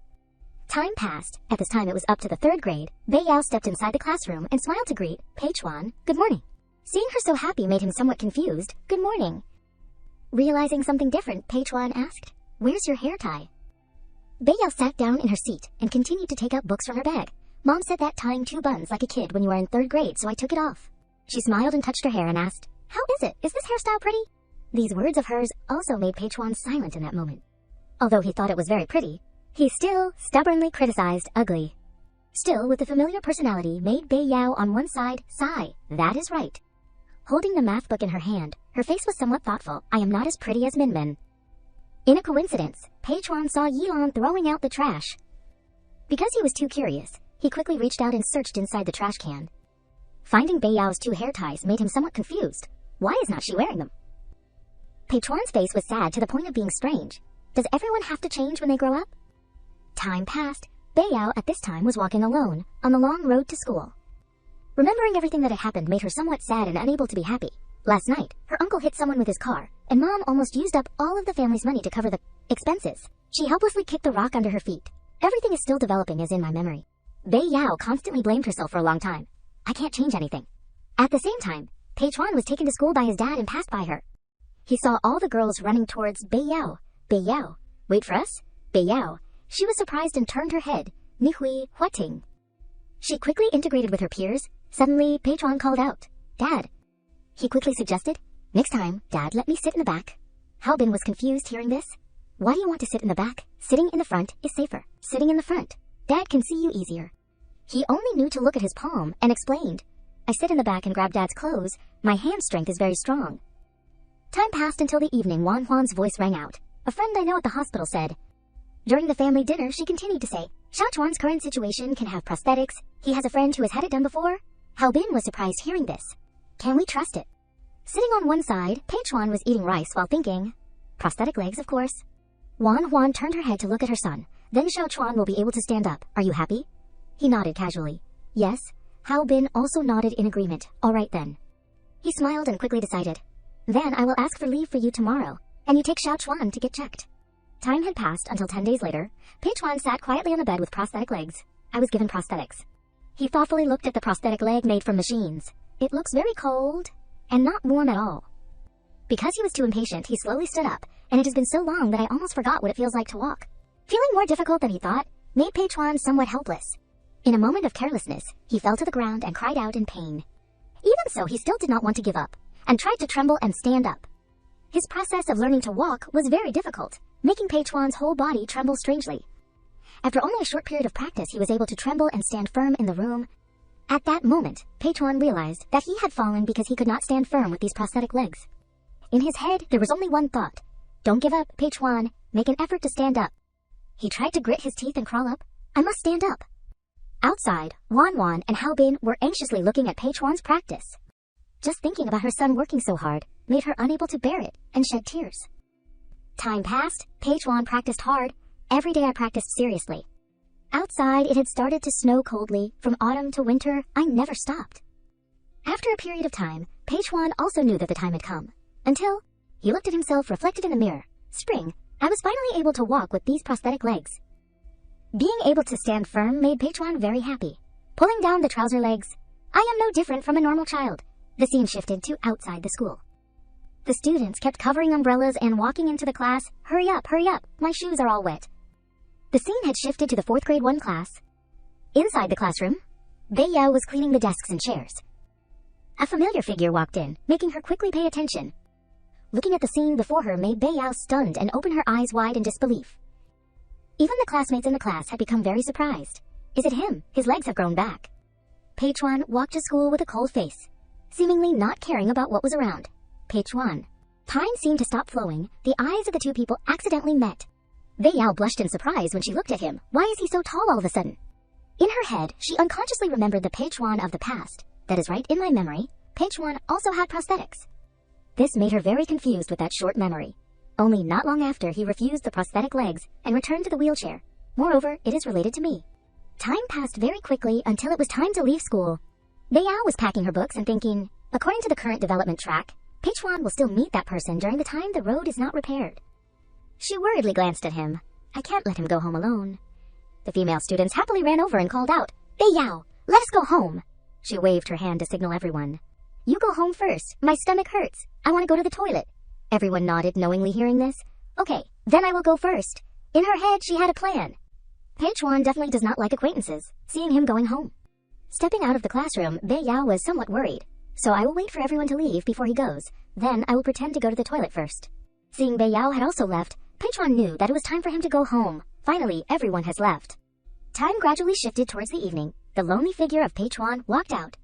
He did not know that Beiyao had secretly followed him behind. She followed a long distance, as if secretly checking if there was anything strange. Looking at Peichuan's every step, Beiyao was somewhat worried. When walking, he really does not look very natural. Feeling that something was wrong, he turned his head in surprise, making her startled. Because she was too embarrassed, she hurried forward. He felt somewhat confused behind. What does she mean? Looking at Bei Yao's frightened figure in front, he felt even more speechless, intentionally staying late a little. He thought in another direction, planning to laugh at me or something, so curious. On the way home, the students constantly discussed together. Ding Wenxiang, do you know a male student in the 4th grade in our school who does not have legs? Wenxiang walked and replied, I saw him, sitting in a wheelchair. So what? The student continued to say, 2 days ago I heard that his legs grew back. He somewhat proudly added, now he goes home by himself. Do you think he has prosthetics? This made Wenxiang even more interested. How can prosthetic legs walk like real legs? Prosthetic legs. Interesting.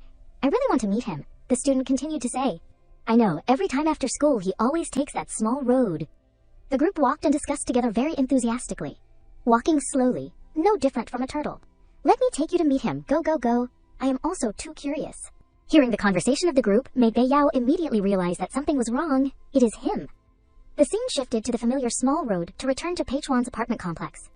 At this moment, Wenxiang had tightly grabbed Pei Chuan's collar and called out, Kid, let me see your prosthetic legs.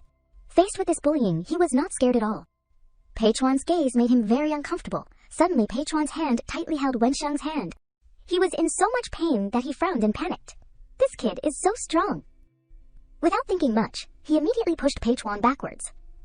Because he was not used to the prosthetic legs, Pei Chuan slowly fell down. His voice also rang out, Press him down. The group held Pei Chuan tightly, making him very helpless and struggling. Get out of here, let go of me. His eyes were still cold, making others uncomfortable. Let go of me. Wenxiang angrily grabbed his hair. You bastard! I am going to beat you! The group constantly bullied Pei Chuan in the small alley. The students around kept discussing together, why are they bullying others? Do not go over there. That guy is Ding Wenxiang, who is in the 6th grade, so gangster-like. Look at how big they are. Wenxiang showed a vicious smile and reached towards Pei Chuan's legs. You guys press him down. Let me see what this kid's prosthetic leg is like. The continuous strength of them pressing down on him made him unable to respond. You guys, go to hell. His voice gradually became trembling to the point of despair. Go to hell, go to hell. The group of Wenxiang still did not want to give up, and slowly pulled out his prosthetic leg. You guys go to hell, all go to hell. Wenxiang was preparing to act when a stick hit his head hard, making him painful. Who is blind? His eyes gradually became uncomfortable, and he turned his head to look behind. Dare to hit me. Bei Yao's hands holding the big stick gradually trembled, but she was determined not to let anyone bully Pei Chuan. Looking at the big group in front of her made her somewhat scared. You. But she still held the stick firmly in her hand and said loudly, You let him go. The time shifted to the past. At that time, the voices constantly rang out, Be honest, do not offer a toast only to be forced to drink a forfeit. Pei Chuan's legs had been pulled out by the group of Wenxiang to examine. This also made the students around constantly discuss, so that leg of his is a prosthetic leg. Why does he have to use a prosthetic leg? It is so strange. The mocking laughter kept ringing out. That prosthetic leg looked so disgusting. Pei Chuan, lying on one side, only knew to helplessly shed tears. It seemed that he was very desperate with his life. But in this life, there was Bei Yao standing up to protect him. Although she was very scared, she would not let anyone hurt him. In this life, I must protect him. Wenxiang saw that Bei Yao had stepped forward and laughed in surprise. A kid wants to stand up for others. He was somewhat scary, making her worried. Wenxiang continued to step in front of her. Just now you were quite strong. Do you want to do it a few more times? Even though she tried hard, Bei Yao's legs were still trembling. You! She kept threatening. If you come any closer, I won't be polite. Wenxiang suddenly interrupted, annoying. He uncomfortably put his hands towards her. Don't think that because you are a female student, I won't dare to hit you. Wenxiang even tightly grabbed Bei Yao's hair, making her very scared and wildly hit with the stick. Don't touch me. Do not touch me. He still did not want to give up. Damn it, I am going to kill you today. In despair, Bei Yao suddenly shouted loudly. Dare to touch me and see, I will tell Teacher Tai. These words of hers also made Pei Chuan quickly pay attention. He saw Bei Yao still constantly attacking Wenxiang for him, and tell my uncle too. Her voice rang out, My uncle is a policeman. Hearing this made the group of Wenxiang startled. Police? A policeman? Bei Yao still kept threatening. Tell my uncle to arrest all of you. Seeing that the situation was not good, a younger brother behind hurriedly reminded, Boss, let us go. It is not good to get caught by the police. The police will tell our parents. With no other choice, the group of Wenxiang could only run away. Run, run. Seeing that the group had left, Bei Yao slowly dropped the stick in her hand. Remembering the scene just now made her constantly shed tears. It was so scary. She sat there crying like a pitiful child. At this moment, Pei Chuan also slowly crawled up. Looking at her weak appearance made him somewhat sympathetic. A girl like that probably only has to fight once in her life. Bei Yao sat there still crying. Pei Chuan's hand full of wounds reached towards her. He gently called out, Bei Yao. At this moment, she paid attention to him. That was also one of the rare times he took the initiative to talk to her. Let us go home. Although she was very scared because of the scene just now, Bei Yao still unconsciously reached out towards Pei Chuan. On the way home, Bei Yao worriedly kept asking, Pei Chuan, I am a little scared. Will I be criticized? He gently comforted, It won't. Remembering the scene just now made her somewhat scared. Pei Chuan, I am in pain? He only gently nodded. Bei Yao's voice hesitated and asked, Pei Chuan, can we go home together tomorrow? He listened to this and only thought silently without answering. The two continued to walk on the road back. He had also agreed to this. Okay. Time passed faster and faster. Starting from this year, the scene shifted to the boxing gym. In order to become stronger, Pei Chuan had constantly gone to learn different kinds of martial arts. Every time during winter and summer vacations, Pei Chuan would wear boxing gloves and start learning boxing. Everything gradually became better. Time passed extremely quickly. I and Pei Chuan had gone up to the 6th grade. The banner hung announced, Spring outing of the 6th grade 1 class. A voice rang out, The rice balls my mom made are very delicious. You guys try them. During the picnic, the voices of conversation constantly rang out, Hey, do you guys know what? Ding Wensheng, a student in the 8th grade, was beaten by a group of gangsters and was hospitalized. Really, he deserved it. On this side, the female students were surrounding Bei Yao and looking at the rabbit-shaped apple slices she had cut. Remembering something, she unconsciously turned her gaze towards Pei Chuan. Faced with everyone's happy integration, he was always rejecting it. It is almost elementary school graduation, and Pei Chuan still does not have friends. He was still holding the book in his hand, focused on reading. In my previous life, I never paid attention to him. I only vaguely remember the year I was in the 8th grade. At that time, Pei Chuan seemed to have become a completely different person. Pei Chuan, in the 9th grade, completely turned into a delinquent student from beginning to end. All the children in the neighborhood were warned not to get too close to him. This also made Bei Yao very confused, because at that time he played with a group of thugs. The friends around him were mostly fierce and evil. He is clearly a very good student now. Why is that? At this moment, Pei Chuan noticed her. The eyes of the two people accidentally met, making her somewhat embarrassed, and quickly turned her head away. Time seemed to stop flowing. Bei Yao was still thinking, I want to know the answer. Pei Chuan constantly looked at her and gave a signal. What are you staring at me for? She angrily retorted. If you did not look at me, how would you know I was looking at you? Pei Chuan immediately took out the lunchbox in his hand. Want to eat my rice?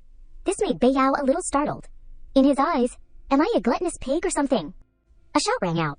Careful, there is a snake. Bei Yao was startled in that moment. From nowhere came a green pit viper that looked very dangerous. This made all the female students very scared and scream. The place gradually became chaotic. It is too scary, run.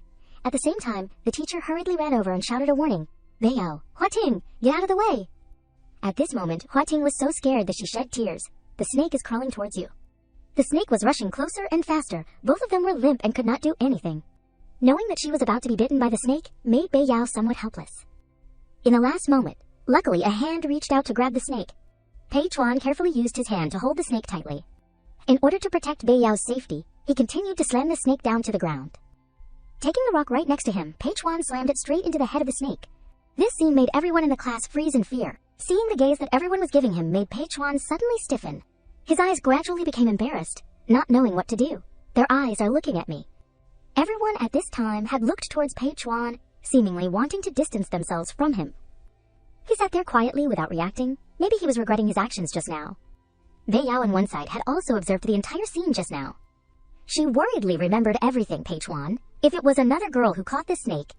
The homeroom teacher was also stunned and could not believe it. She would be scared immediately. She smiled and praised. Student Pei Chuan is very brave. He helped everyone escape from danger. The teacher's voice rang out, you should thank him. Bei Yao also looked towards Pei Chuan's lonely back. Maybe everyone will admire him like a hero, but he is Pei Chuan. The space became scarily silent. Dark clouds quickly appeared, blocking the sunlight. At this moment, Hua Ting fearfully stepped forward and softly called out, Pei Chuan. She glanced at her. While Pei Chuan was still standing there blaming himself, Bei Yao's voice rang out, Thank you, Pei Chuan. Out of habit, he slowly turned his head. Bei Yao also gave him a handkerchief. We were all very scared. Thank you for catching it. Wipe your hands. Time seemed to stop flowing. The eyes of the two people met, making everything gradually become more romantic. It seemed that Pei Chuan had also realized something. He did not care about the thoughts of everyone anymore and only smiled knowingly.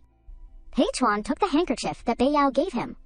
This made Hua Ting on one side immediately become silent. After taking all her courage, she shouted loudly, Pei Chuan, thank you. Before the actions just now, she was very grateful. Thank you for saving us.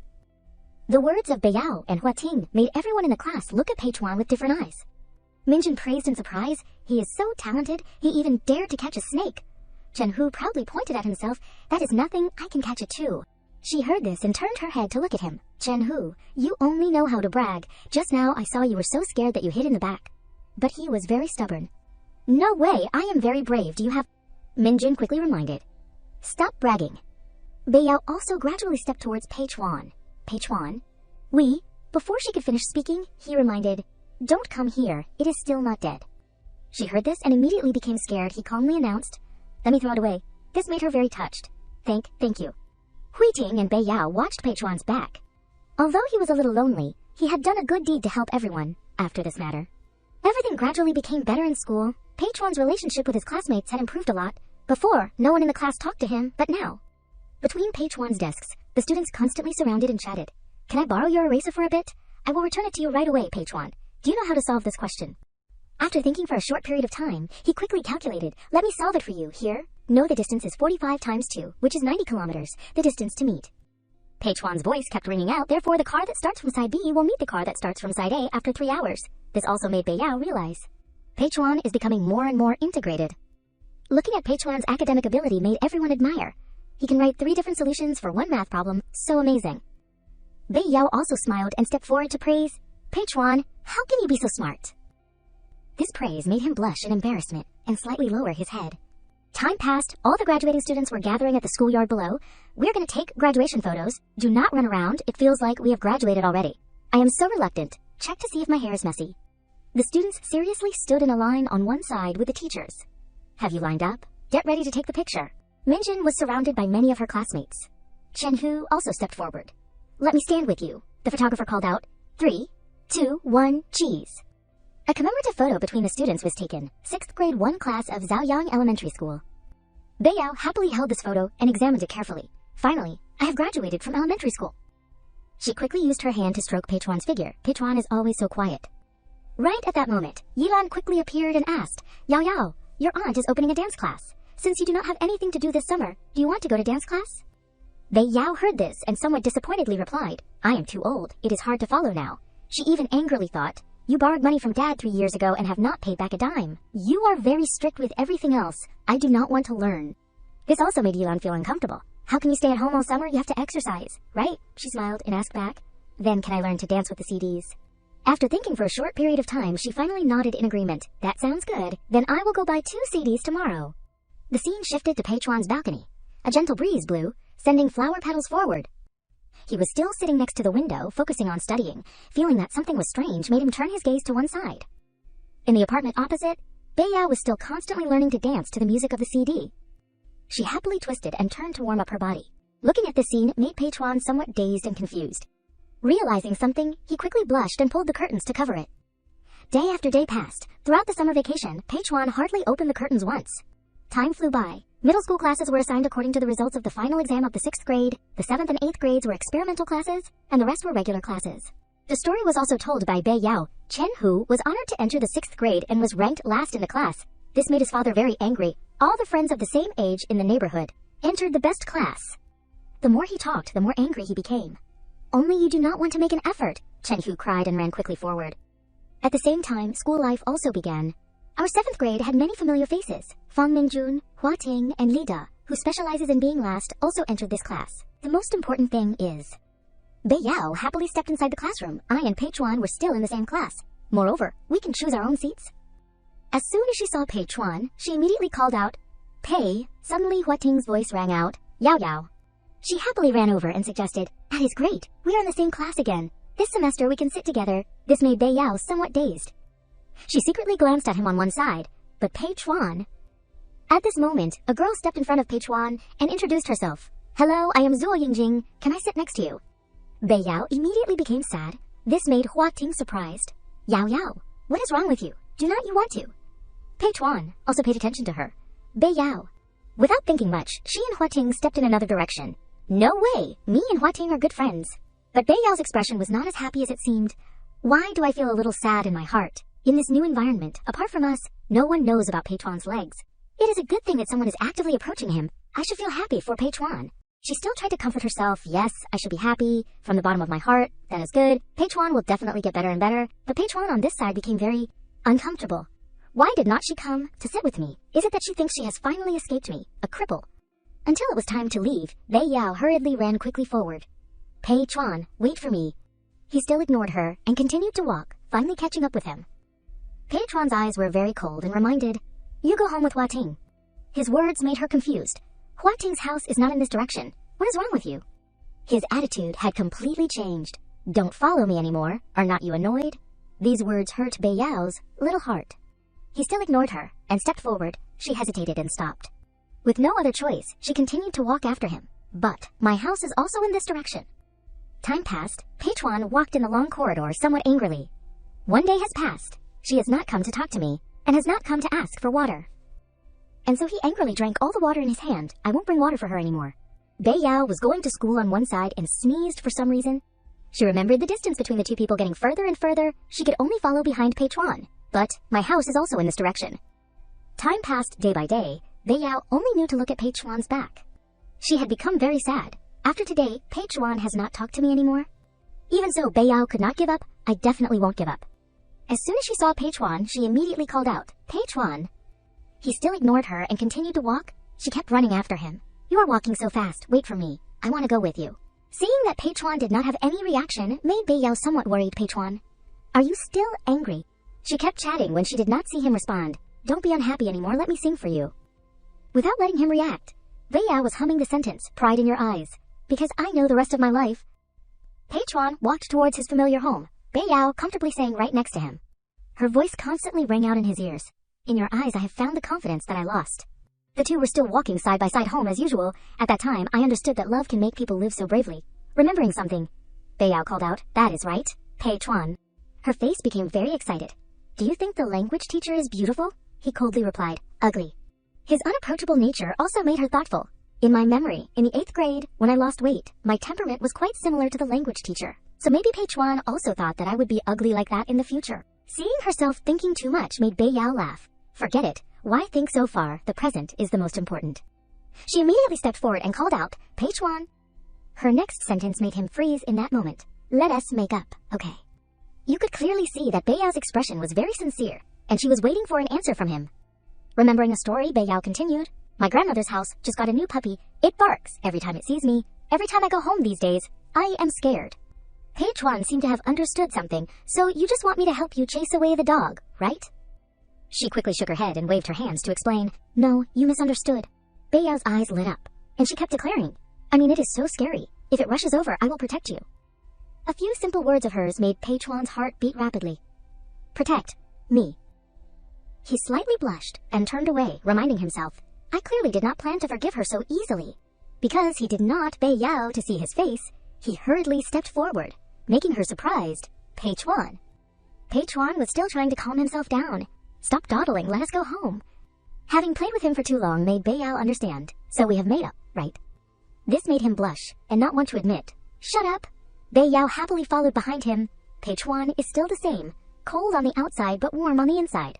While walking right next to him, she said, that is right, Pei Chuan. Did you know that Fang Minjun bought an apartment in the city center? They are moving tonight. After saying this, Bei Yao grabbed Pei Chuan's hand. This intimate contact made his heart beat wildly once again.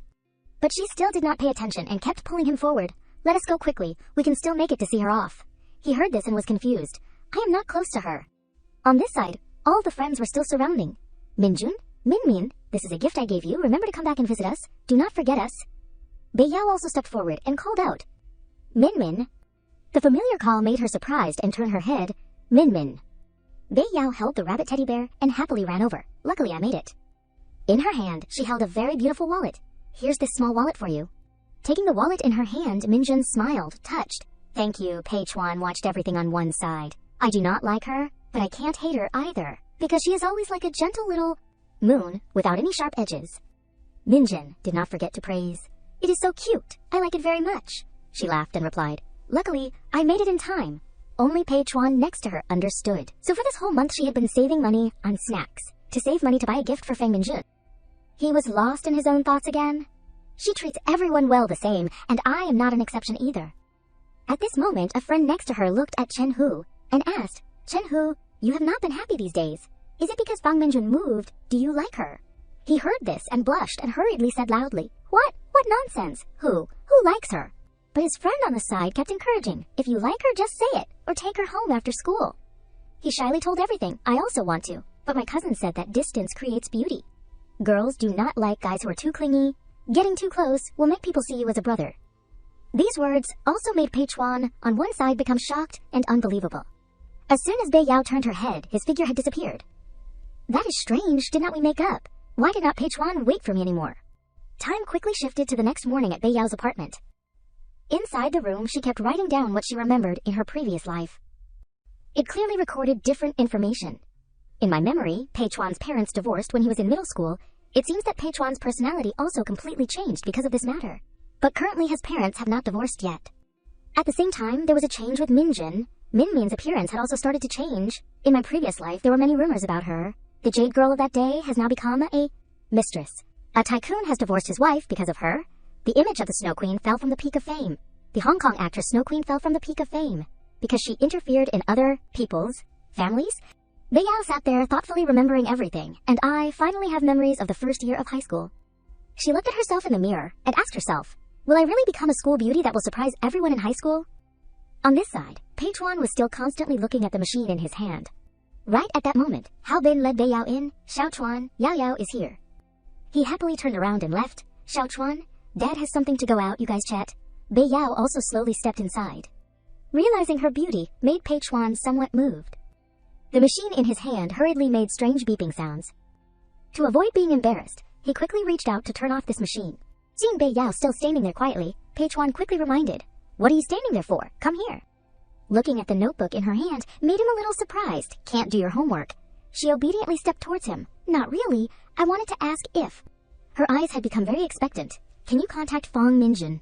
Her actions made Pei Chuan uncomfortable, interfering in other people's affairs again. Bei Yao seriously explained, "Say what you will, we all grew up together. Are not you worried about her?" He secretly thought, "I am not as good as you think. Fang Minjin is not my relative. Why should I care about her life or death?" She looked towards him with sparkling eyes. Pei Chuan, this made him somewhat embarrassed. These words, "I can't tell you." Because he saw that she was so stubborn, Pei Chuan had no choice but to call Minjin. Inside the room rang the sound of the phone. A familiar voice rang out. "Hello." Bei Yao immediately became happy. "It is connected." Pei Chuan quickly greeted. "Hello, Auntie Lee. This is Pei Chuan. Can you give me the phone number of student Fong Minjin's house?" "Yes." "Reason." He had to make up a reason. "Last time her family moved, she left some things at my house. I need to tell her to get them back." After getting permission, he nodded in preparation to hang up. "Yes, thank you, Auntie. I have it." Pei Chuan continued to hand the phone towards Bei Yao. "Handle the rest yourself." She took the phone in her hand. "Thank you, Pei Chuan." As soon as the machine was connected, the voice of Minjin's mother rang out. "Who is it?" she quickly asked. "Auntie Tu, this is Bei Yao. Can I talk to Min? Although she was very surprised, she still nodded in agreement. "Wait a bit, let me go call her." She was very expectant. "Yes, thank you, Auntie." Bei Yao was like a little rabbit obediently waiting. A period of time passed, making her gradually feel uneasy. Why is it taking so long? At the same time, inside a dark room, a figure slowly stepped forward. Minjin quickly picked up the phone and listened. As soon as she heard that she had answered the phone, Bei Yao constantly greeted, Min, this is Bei Yao. Are you okay? Why does your voice sound a little hoarse?" Bei Yao constantly said, through the other end of the phone, Min, this year the plum blossoms in our little neighborhood have bloomed. They smell so good. The sausage my mom made is very delicious. I will bring some for you when school starts. That is right. I heard that in City C, a very big amusement park has been built. I am so old, but I still have not gone to an amusement park. Minjin, on this side, gradually felt uncomfortable at her words. "Can you go with me?" Remembering the main thing she wanted to mention, Bei Yao got straight to the point. "Also, I wanted to say, you are Fang Minjun, not the Star Zoo Queen." Hearing these words made her eyes widen in shock. "You are just you." Minjin's eyes slightly turned red.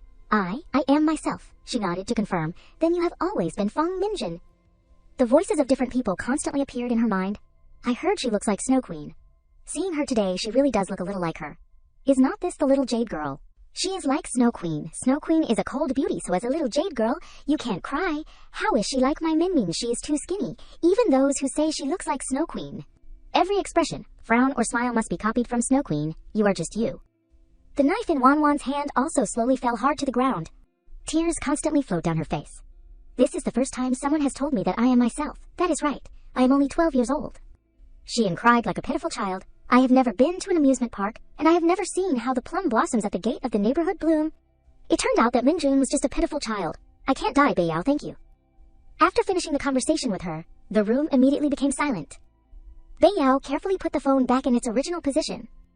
Just thinking about what was happening to Minjin made her somewhat worried. I hope Minmin can get out of the shadow of Su Queen soon. Realizing that she had been here for a little too long made her quickly react. I am sorry. I used your phone for so long. Let me pay you for the phone bill. Without thinking much, Bei Yao immediately took out 50 yuan of pocket money. This made him very surprised. This is all your money. You are so generous. Remembering something, his face somewhat angrily looked up at Bei Yao. Are you this good to everyone? Seeing his attitude also made her somewhat confused. Pei Chuan looks unhappy. She hurriedly shook her head to explain, I just think, if I were Fang Minjun, I would definitely collapse. Because she knew that, if this continues, the consequences could be very serious. But this explanation did not please Pei Chuan. He sat there thoughtfully pondering. She is comforting Fang Minjun the same way she used to comfort me before. Maybe in the future she will also comfort Chen Hu, Li Da. Just thinking about these things made him very angry. Or anyone else. Pei Chuan immediately brushed Bei Yao's hand away. Who wants your money? This action of his hurt her heart once again, but he was still sitting there thinking, from beginning to end, I and the group of Fang Minjun, Chen Hu, Li Dao, are no different in her heart. Bei Yao slowly stepped outside, ignoring him sitting inside the room. They are just pitiful children who need help. The door of the room immediately slammed shut. Everything became silent. Outside, Bei Yao sadly looked at the money in her hand. Pei Chuan is angry again. I clearly gave him something that I thought was very good. She was somewhat helpless and could not understand Pei Chuan's current mood. But to me, you are special. Not like anyone else, you do not know anything. Bei Yao's face was somewhat sadly lowered. I am clearly only 12 years old, and I am also at an age where I need to be coaxed.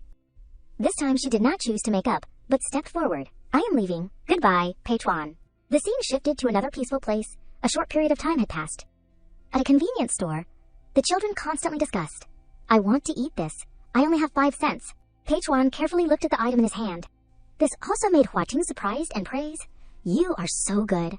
You gave a birthday gift to Bei Chuan, and you even deliberately bought such a beautiful box to put it in. Bei Yao smiled and explained, after all, a birthday is only once a year. Just thinking about the actions Pei Chuan had done for her made Hua Ting a little surprised. Why are you so good to him? He does not treat you well at all. Bei Yao heard her say this and laughed and thought, Pei Chuan's grumpiness is already so petty. If I am also petty, then what would happen? She smiled and explained, he will be good when he grows up. Hua Ting's attitude was very uncomfortable. You say it like you know for sure. Seeing a familiar figure of Pei Chuan made her realize it is Pei Chuan. Bei Yao held the gift and ran towards him. It is just the right time for me to give him the birthday present, she immediately called out. Pei. At this moment, another girl had stepped in front of Pei Chuan and chatted, Are you Pei Chuan? My name is Meng Xian. Before he could respond, she had constantly spoken, I am a student in the 8th grade, 1 class. I heard that a small park is being built in your neighborhood. Can you take me to see it? His attitude was very cold. No. Seeing this, she had no choice but to give up. It is okay. It is the same, even if I go by myself. Seeing Meng Xian constantly following him made her somewhat uncomfortable. Hua Ting on one side looked at this scene and exclaimed in surprise. It is Zhang Meng Xian. She used to compete for the title of school beauty with Fang Mingjun. Now she is teasing, Pei Chuan, what exactly does she want to do? The more she talked, the more uncomfortable she felt. Speaking of Fang Mingjun, I did not expect her to lose so much weight after just one winter vacation. It is so pitiful. Changshu did wrong. But what did he do wrong? It was time to go home. Hua Ting waved goodbye. I have to turn here. Yao Yao, see you tomorrow. Bei Yao also waved goodbye. See you tomorrow. On the way home, Bei Yao thoughtfully looked at the gift box before her. Are the things in my diary all true? This cold Pei Chuan? Will he really protect someone like it says in the diary? The more she thought, the more lonely she felt. Pei Chuan has a new friend again, and it is a very beautiful girl. Time had shifted to the evening. It was still that peaceful apartment complex. Meng Xian walked right next to him and kept chatting. Pei Chuan, your teacher Ms. Zhang. Pei Chuan still did not care much and only paid attention to the rock on the road. Usually she would sit on this rock waiting for me. Meng Xian was still constantly chatting. Does she speak with a local accent? Does she emphasize at the end of her sentences? He coldly nodded once, although his mind was very thoughtful. Did she go home first today? Looking at the conversation between herself and Pei Chuan made Meng Xian feel very proud. As expected, no matter how cold a guy is, he can't reject a girl who is both beautiful and proactive. The familiar neighborhood that Bei Yao often mentioned had come into view. The corner of Pei Chuan's mouth suddenly showed a strange smile, as if he was planning something. He deliberately led Meng Xian to pass the house with the fierce dog. As soon as they passed the gate, he deliberately used his finger to open the door lock. Soft noises rang out. Hearing the strange noise made the fierce dog quickly stand up and bark continuously. This made Meng Xian very scared and kept screaming, There is a dog! She even pushed Pei Chuan forward. Pei Chuan, you quickly chase it away. Looking at the familiar figure right in front made him somewhat dazed. Bei Yao. She was still tightly hugging the gift, looking at him with strange eyes. But in his heart at this moment, there was only one question. Did she see me unlock the door? At this moment, the fierce dog suddenly rushed towards Pei Chuan and barked repeatedly. Realizing that the situation was not good, Bei Yao hurriedly shouted a warning. Pei Chuan. She tried to reach her hand towards him, careful, but he was still standing there. She will definitely think I'm very bad. In the last moment, luckily Bei Yao had stepped forward to chase the dog away for him. Get out of here, you can't bite people. It was still barking continuously, making her very angry and repeat, get out of here, get out of here, get out of here. Seeing it so stubborn made Bei Yao gradually lose her temper. If you do not leave, I will beat you to death. She raised the gift box towards the dog as if she would beat it to death, if it dared to touch a hair on Pei Chuan's head. This also made Pei Chuan in the back. Remember Bei Yao's trembling figure when she protected him as a child? Seeing her so fierce made the dog run into the house and bark continuously. Bei Yao stepped forward to close the door. She did not forget to lock the door and comfort, it is okay now. Bei Yao's hands gradually trembled as she reached towards Pei Chuan. Pei Chuan, did it bite you? He still did not react, making her even more worried. Does it hurt anywhere? He quickly realized the abnormality. Her hands are trembling. Remembering all that Bei Yao had done for him made Pei Chuan somewhat moved. She was clearly also very scared, but she still rushed forward without hesitation. He shook his head to explain. Number. Because she was still suspicious, she continued to carefully examine his hands. Then that is good. Realizing that something was wrong, Bei Yao quickly hid the gift box behind her, not letting him see. Suddenly, she noticed Meng Xian sitting on the ground, trembling with anger on one side. Seeing her so strange made Bei Yao immediately become silent. Time gradually shifted towards the late evening. Pei Chuan and Bei Yao walked back to the familiar apartment. Bei Yao did not say a word, making him somewhat worried and thought. She usually talks non-stop, but today she has been silent the whole way.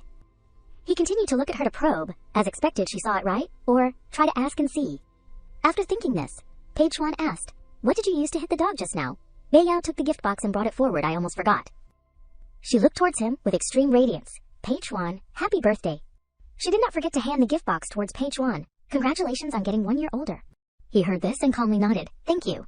In Pei Chuan's heart, he secretly thought her expression is normal. She probably did not see me release the dog. Realizing that the gift box had been damaged, made Bei Yao somewhat sad. I am sorry, the box is dented. Pei Chuan shook his head and took it. I do not mind. Remembering the things before, she shyly recounted. Pei Chuan, that new friend of yours is not good. I saw that she wanted to push you out.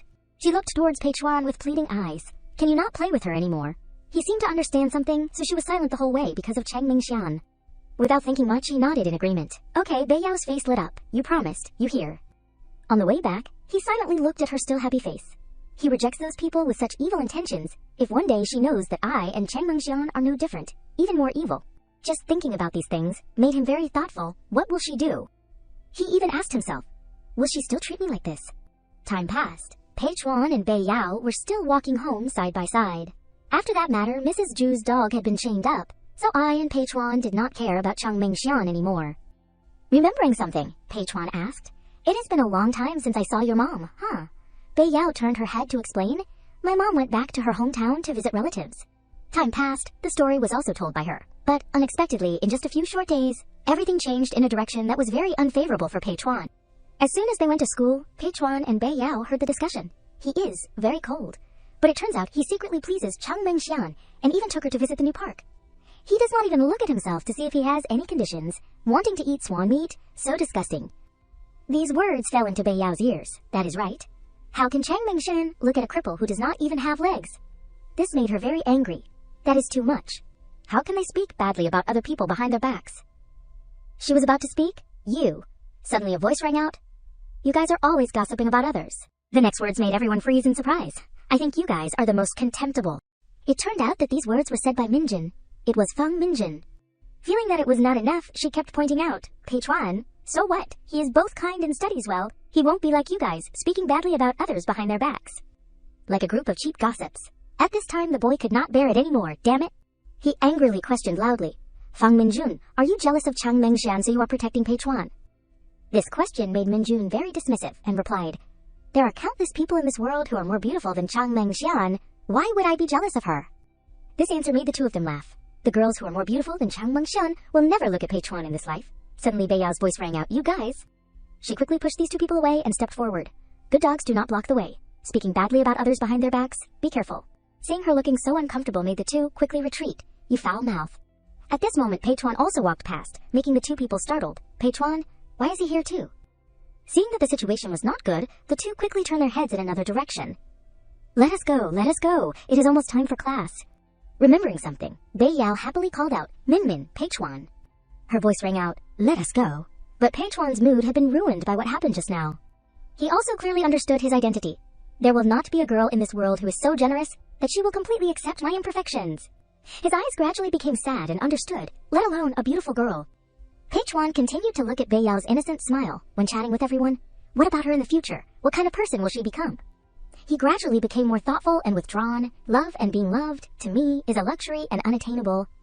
At this moment, Bei Yao was walking in the long corridor and angrily thought, starting from Cheng Mengshan, after school I have to go find her. I can't let Peichuan have this disaster for no reason. On this side, Mingxin was still happily chatting with the female students. Boys, they are all the same. Her voice was somewhat dismissive. I walked with him for a while, and he took the initiative to talk to me. This made the female students on the side surprised. Maybe you are the most beautiful girl he has ever met.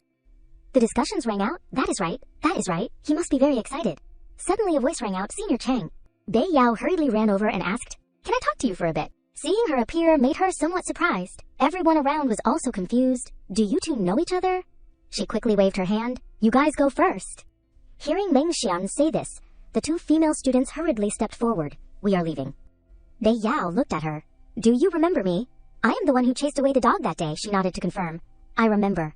She did not beat around the bush, and quickly got straight to the main point.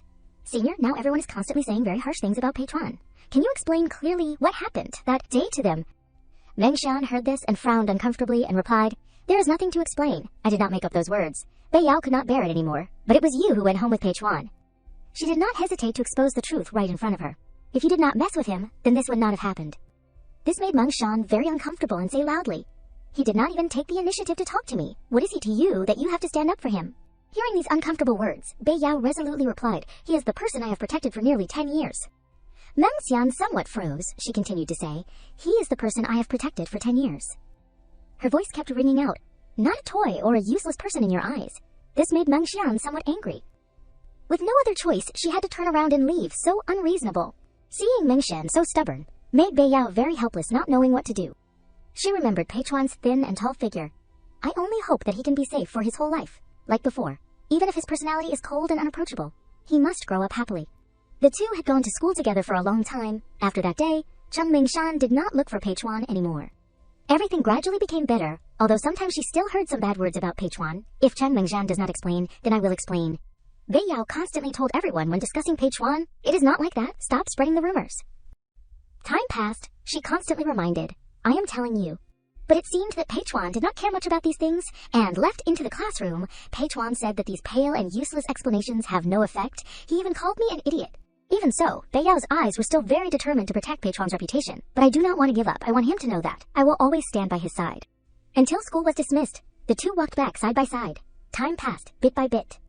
Finally, Meng Xian had found a man worthy of her.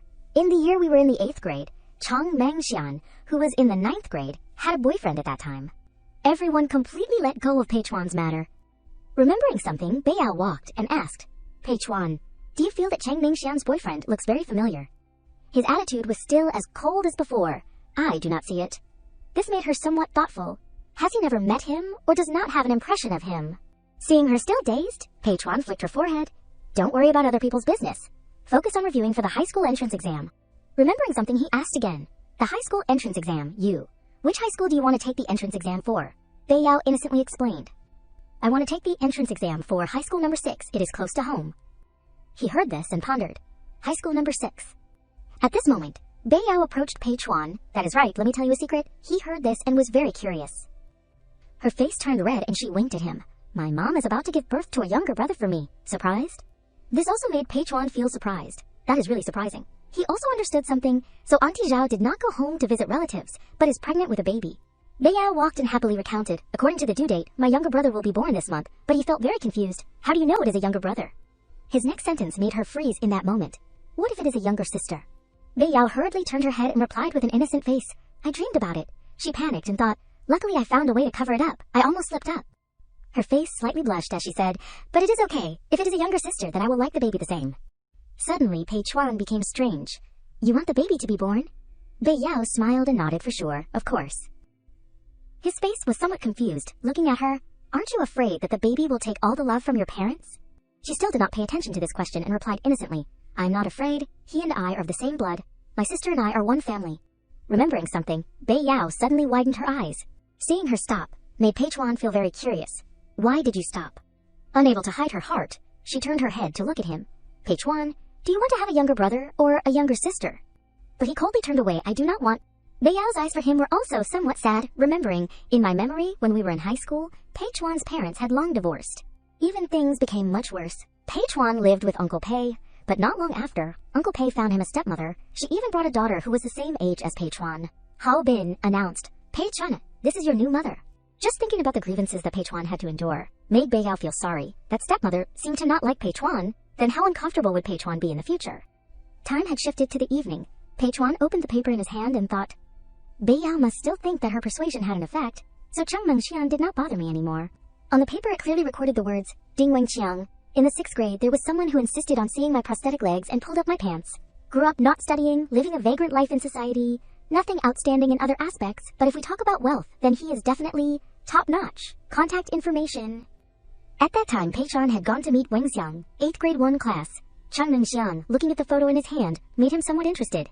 This girl is hot. Pei Chuan thoughtfully realized that all the actions he did were evil. It is best that she always thinks that way she will never know that I used lowly methods. He slowly tore this piece of paper in his hand. Everything must thank Chang Mengxian's impure thoughts. As if destroying evidence, he threw all the scraps of paper into the toilet. She made me realize that I am not worthy of being loved in this life. I am not worthy. Time passed. It was now the evening at the familiar apartment complex. Walking home and seeing Li Chai made Bei Yao a little surprised. Dad, Pei Chuan also greeted, "Hello, uncle." He saw the two and called out, "Xiao Chuan, Yao Yao." Seeing him looking strange made Bei Yao curious. "Where are you going, Dad?" Li Kai smiled and explained, "Dad is going to visit your mom and sibling." Hearing this made her eyes light up. "Can I go with you, Dad? I finished my homework." He heard this and nodded in agreement. "Let us go." She happily followed and did not forget to wave goodbye. "See you tomorrow, Pei Chuan." He only calmly watched Bei Yao's and Li Chai's backs. Leave, "See you tomorrow." His eyes had some envy for the two people. The relationship between Uncle Bei and Auntie Zhao is always so good. He slightly lowered his face and remembered the things in his family. "Recently, my parents have been in a cold war all the time." Time gradually shifted towards the evening. Pei Chuan had also become more thoughtful. I really do not know how long this nominal relationship can last. Hao Bin's hand gently placed on the window. He held a cigarette in his hand and smoked. Wan Wan also slowly announced, "Let us get a divorce. I have fallen in love with another man." She did not forget to add, "He is a doctor at our hospital." These words made Hao Bin freeze. In that moment, he suddenly turned his head and shouted loudly, "Jiang Hao Bin!" The sentence just now made him unable to bear it. "Are you not ashamed to say these words? If I did not discover the text messages in your phone, would you have let me wear a green hat for the rest of my life?" The voices of blame constantly rang out inside the room. Doing something like this? Are you worthy of being a wife? Worthy of being a mother? Wan Wan silently listened. At this moment, tears slowly fell down her face. "I know I am sorry to you. Sorry to Xiao Chuan, but who should all of this be blamed on?" These words also made Hao Bin freeze in that moment. Just remembering what had happened made her very desperate. "Ever since Xiao Chuan lost his legs, every time I sleep next to you I have nightmares all night." At that time, she had to hold Pei Chuan's legs tightly in her hands. "In my dream, blood flowed everywhere. I hugged the severed legs and cried until I went blind." Her voice kept ringing out in the room. "No matter how much I screamed, no one could save me. You are a good policeman." The two of them did not know that these words had been heard by Pei Chuan. He thoughtfully looked at the glass of water in his hand. "But you are not a good father." These words of hers were like knives stabbing into his heart. "Do you know how desperate I am just seeing Xiao Chuan?" Wan Wan hugged her face and desperately cried in the room. "It is I who remember that the reason for his child was his work. For the mission, I can abandon my wife and child. You need to see the disabled parts of Xiao Chuan. Finally, after so many years, she had chosen to say the truth. I am even afraid to look at him, but he is my son." Knowing that he also had a part in this matter, Hao Bin only silently listened. "All these years, Dr. Song has always been the one who helped me with psychological treatment. You can say I am irresponsible. You can scold me for being cheap." Her voice gradually became weak. "But I really do not want to live in these nightmares anymore." He slowly sat down next to her. Inside the room at this moment, Pei Chuan was also looking at the glass of water placed on the table. His eyes clearly showed a despairing sadness. So the one Mom is afraid of. A strong wind blew past, and the cactus was also pushed to the ground. Is me, I always thought things would get better. The flower pot had also broken into pieces, and he had also learned the truth. So the one who can't be kept will never be able to be kept. Outside, thunder kept rumbling loudly. Pei Chuan was shrinking in the corner of the room. Just thinking about what Wanwan had said made him unable to sleep. I used to think, even if I lost my legs, as long as I studied hard, listened, was understanding. Outside, the rumble kept ringing. There was no mood to care about the temperature. I would rely on my hands to be a valuable person who could contribute to society. I would be like other children, become the pride of my parents. Thinking of this, a very strange smile appeared on his face. But it turned out that all of that was useless. He became more withdrawn after these things. As long as I am alive for one more day, I will always be a shameful metal in my father's life. In Peichuan, in the room, was so desperate that he could not speak. Is the terrible nightmare in my mother's heart? Has not it only been 3 months? Why is it so cold? The scene shifted to a hospital inside the city. Yilan had successfully given birth to a baby. Li Chai had become very happy. When the baby grows up in the future, he must be a bodyguard for our adorable Dao Yao. Bei Yao curiously looked at the small and delicate baby before her. Mom, what is my younger brother's name? She smiled thoughtfully and replied, Your dad and I have discussed it. His full name is Bei Jun. Do you want to give your younger brother a nickname? Hearing this name made her very excited. His full name means to protect the country. It sounds so good. Mom, then the nickname should be Jun. Mom, Yilan laughed looking at her son. I think so too. Time passed and shifted to the next morning at school. Bei Yao happily walked on the long corridor. Mom said that I can secretly share the matter of my younger brother's birth with my best friend. I must tell Peichuan first. Seeing Peichuan's figure sitting in the classroom made her very happy. Peichuan is here. His face was somewhat sad, making Bei Yao quickly pay attention. But why does he look gloomier than usual today? This made her confused. What happened? Suddenly she moved closer and handed a water bottle to Peichuan. He was surprised and turned his head. She smiled and chatted. It is still not summer. Remember to wear more in the morning. It is hot water. Keep your hands warm. Taking the water bottle in his hand, he sadly asked, Has your mom given birth to the baby yet?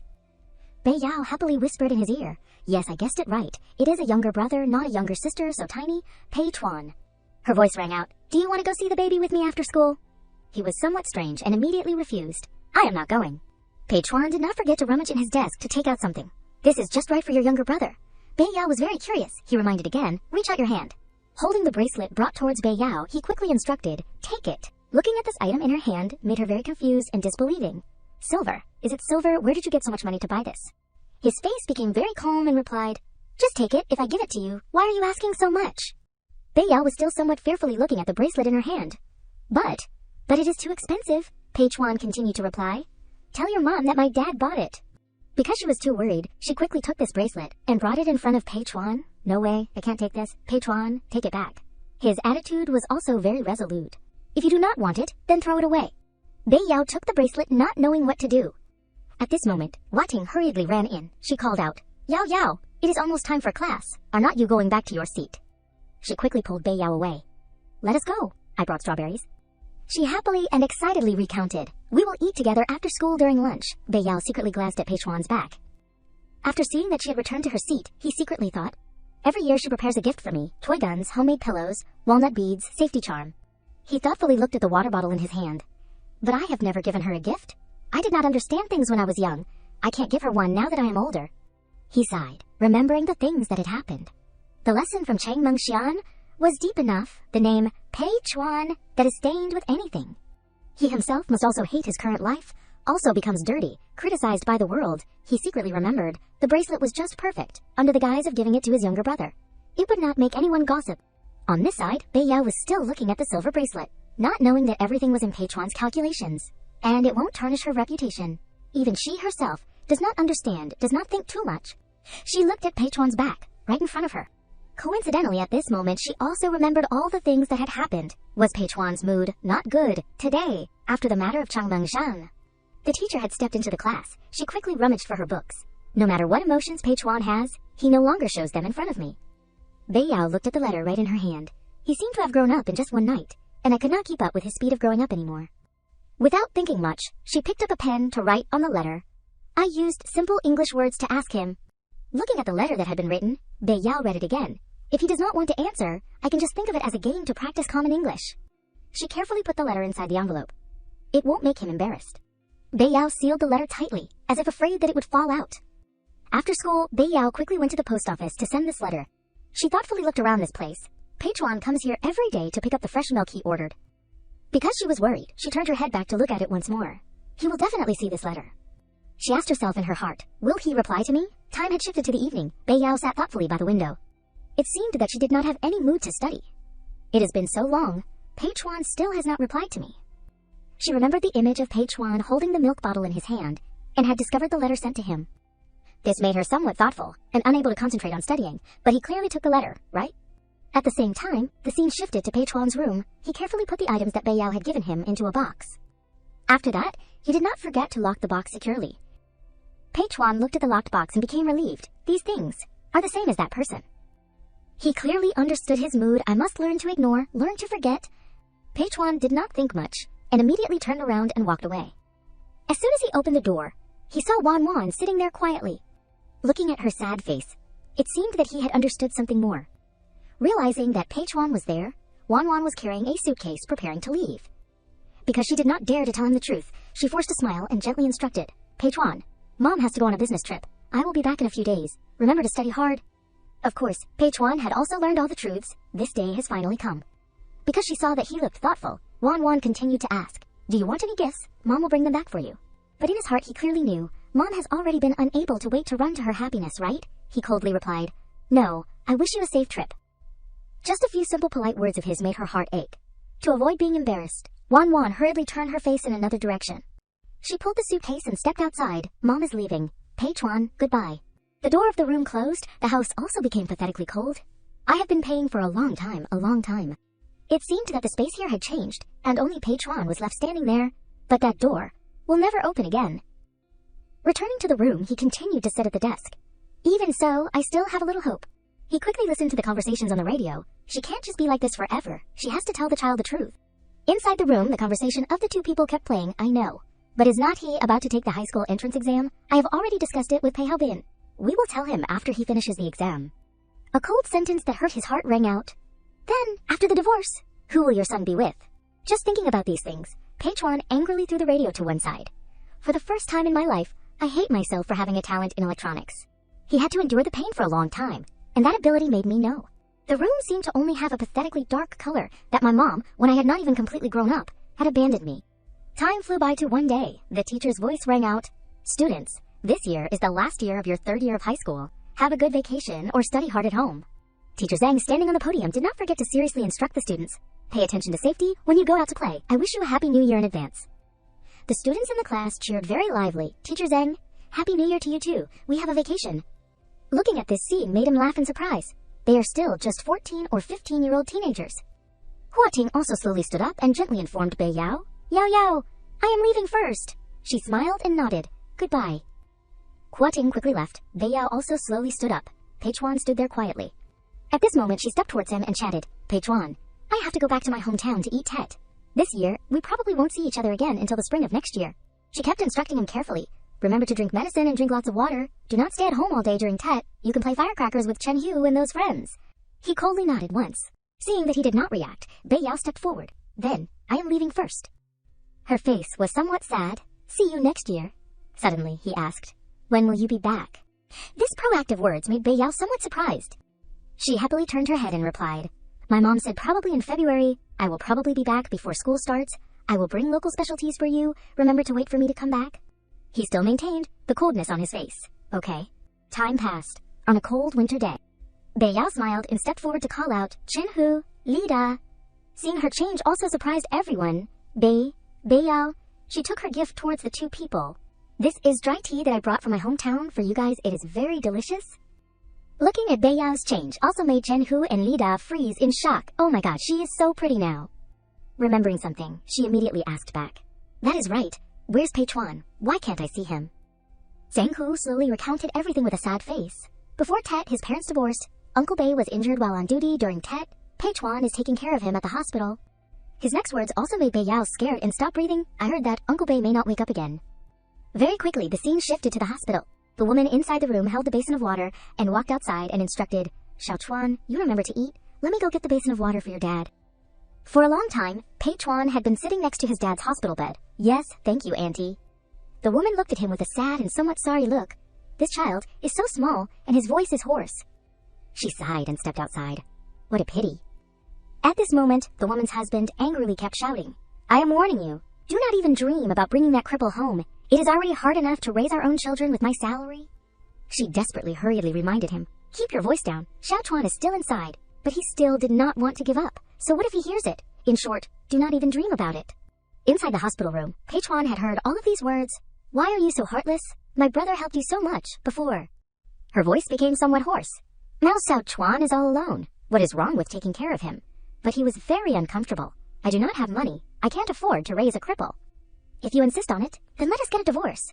Just thinking about the injustices that he had to endure made Pei Chuan very desperate. Dad almost lost his life for Social Security, but what will the people that Dad tried to protect do for Dad? His feelings became even more hateful towards this world. For that so-called justice, I became a cripple, Mom remarried, and Dad can only become a vegetable. Being a good person, really, is not worth it at all. Time had shifted to the late evening inside the hospital. Yilan stepped forward and brought the bag of fruit forward. Hello, we are neighbors of police officer. Hey, we came to visit him. Pei Chuan's aunt took the bag of fruit. Thank you, I am his younger sister, Bei Yao said. Mom, I will go inside first. She quickly peeked her head inside the room and called out, Pei Chuan, me and Mom came to visit Uncle Bei. Her face blankly looked inside at Pei Chuan's expression. On this side, he had also realized the growth on her face, somewhat stunned because she was too beautiful. He quickly lowered his head to hide his embarrassment. Thank you. Seeing him so strange, Bei Yao was somewhat confused. She gently reached out to hold Pei Chuan's hand. While he still did not understand what was going on, she placed a charm on his hand. This is a charm that me and my grandma went to the temple on Shuwu Mountain to ask for. She smiled gently and recounted. I heard it is very effective. I am giving it to Uncle Bei. Pei Chuan was somewhat surprised and looked at the charm in his hand. I hope Uncle can recover soon. Time had quickly shifted towards the evening at the hospital. In the long corridor, Yilan's voice rang out, Xiao Chuan, then I will go first, okay? Bei Yao also waved goodbye. Xiao Chuan, we are leaving. Pei Chuan obediently nodded, goodbye Auntie Zhao. After the two left, he slowly put the charm from Bei Yao under Hao Bin's pillow. Dad, please get up soon. Suddenly a voice rang out inside the room, Pei Chuan. He also slowly turned his head. The teacher quickly stepped inside, Teacher Zhang. He held a box of cake and stepped inside. I came to visit your dad, and by the way, I wanted to talk to you. Remembering something, he asked back, Teacher, you called and asked me during the summer vacation if I wanted to receive a spot for direct admission to school number 3. At that time, I refused. Recently, I have been thinking very seriously, although in Pei Chuan's mind there was some regret. At first, I had an appointment with her to take the exam to school number 6. Together.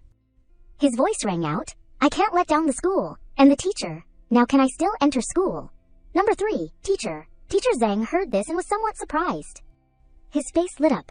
He hurriedly nodded. Of course you can. He did not forget to place the box of cake on the table and continued to pick up his bag. I came tonight to talk to you about this. I have not officially discussed it with the other side, so there is still time. Without wasting any more time, Teacher Zhang took a stack of documents from his bag. You fill out the information here. Pei Chuan took the stack of information and continued to ask back. Teacher, my dad is still unconscious. If I get direct admission, can I not go to school? His eyes were somewhat sadly unable to speak. I want to stay and take care of Dad. So many things had happened in his life, and I am asking you, teacher, do not tell my classmates that the school I got direct admission to is school number 3, okay? Although very surprised, Teacher Zhang still nodded in agreement. Okay. Pei Chuan seriously filled out the information in the stack of documents. He also slowly recounted, I will report your situation to the school. Unconsciously, he remembered the time before. He had asked Bei Yao, speaking of the high school entrance exam, which high school do you want to take the exam for? Bei Yao smiled and explained, I want to go to high school number 6, because high school number 6 is close to home. Just thinking of this made him very sad. Without me, you will be happier. Time had quickly shifted to the late evening. Inside the room rang the sound of the phone. Pei Chuan's voice was slow and hesitant. As he asked, who is it? Bei Yao's voice on the other end of the line said, Pei Chuan. It is Bei Yao. Hearing this familiar name made him somewhat stunned. Bei Yo. She continued to urge, look out the window. I have good news to tell you. He quickly stepped outside the corridor. Seeing Pei Chuan, Bei Yao happily waved and called out loudly, Pei Chuan, Pei Chuan. Her face had become very excited. As she announced, I got into school number 6. We can go to school together when school starts. Through the phone screen, her joyful voice was clearly expressed. Who knows? We might even be assigned to the same class. Pei Chuan heard this and only thought, school number 6. His face seemed to not have any expression. I am going to bed. He did not forget to say briefly, good night. Pei Chuan immediately turned off the phone, making Bei Yao somewhat frozen. Pei Chuan. He stepped inside the room and did not forget to cover the curtains. Looking at the phone on the bed, he was somewhat thoughtful. Between school number 3 and school number 6, there was only a 10-minute drive. The distance between the two people is getting further and further. It will be the furthest distance in the world. Returning to his pitch-black room, Pei Chuan looked at the recorder. His face was somewhat thoughtfully pondering. He quickly reached out to turn on the radio to listen to what the conversation was. Pei Chuan's stepmother, whose name was Kim Xiaojing's voice, rang out. I have a daughter who is 1 year younger than your son. She is quite obedient if we really are together in the future. She will have to live with us. He slowly held a pack of cigarettes in his hand and listened. Your son does not mind, right? Following his habit, he slowly brought the cigarette to his mouth. Hao Bin's voice replied, Xiao Chuan has been lonely since he was little, and he lost his legs because of my work. I hope the two of you can be more understanding of him. As for him, then I will talk to him. He only silently listened to these sweet words of the two people. Don't worry, before it was because of my career that I did not care about my family. That is why it became like this today. From now on, you and your children will be the most important things in my life. Xiao Jing's voice happily rang out. Of course, I believe you. Suddenly Pei Chuan laughed.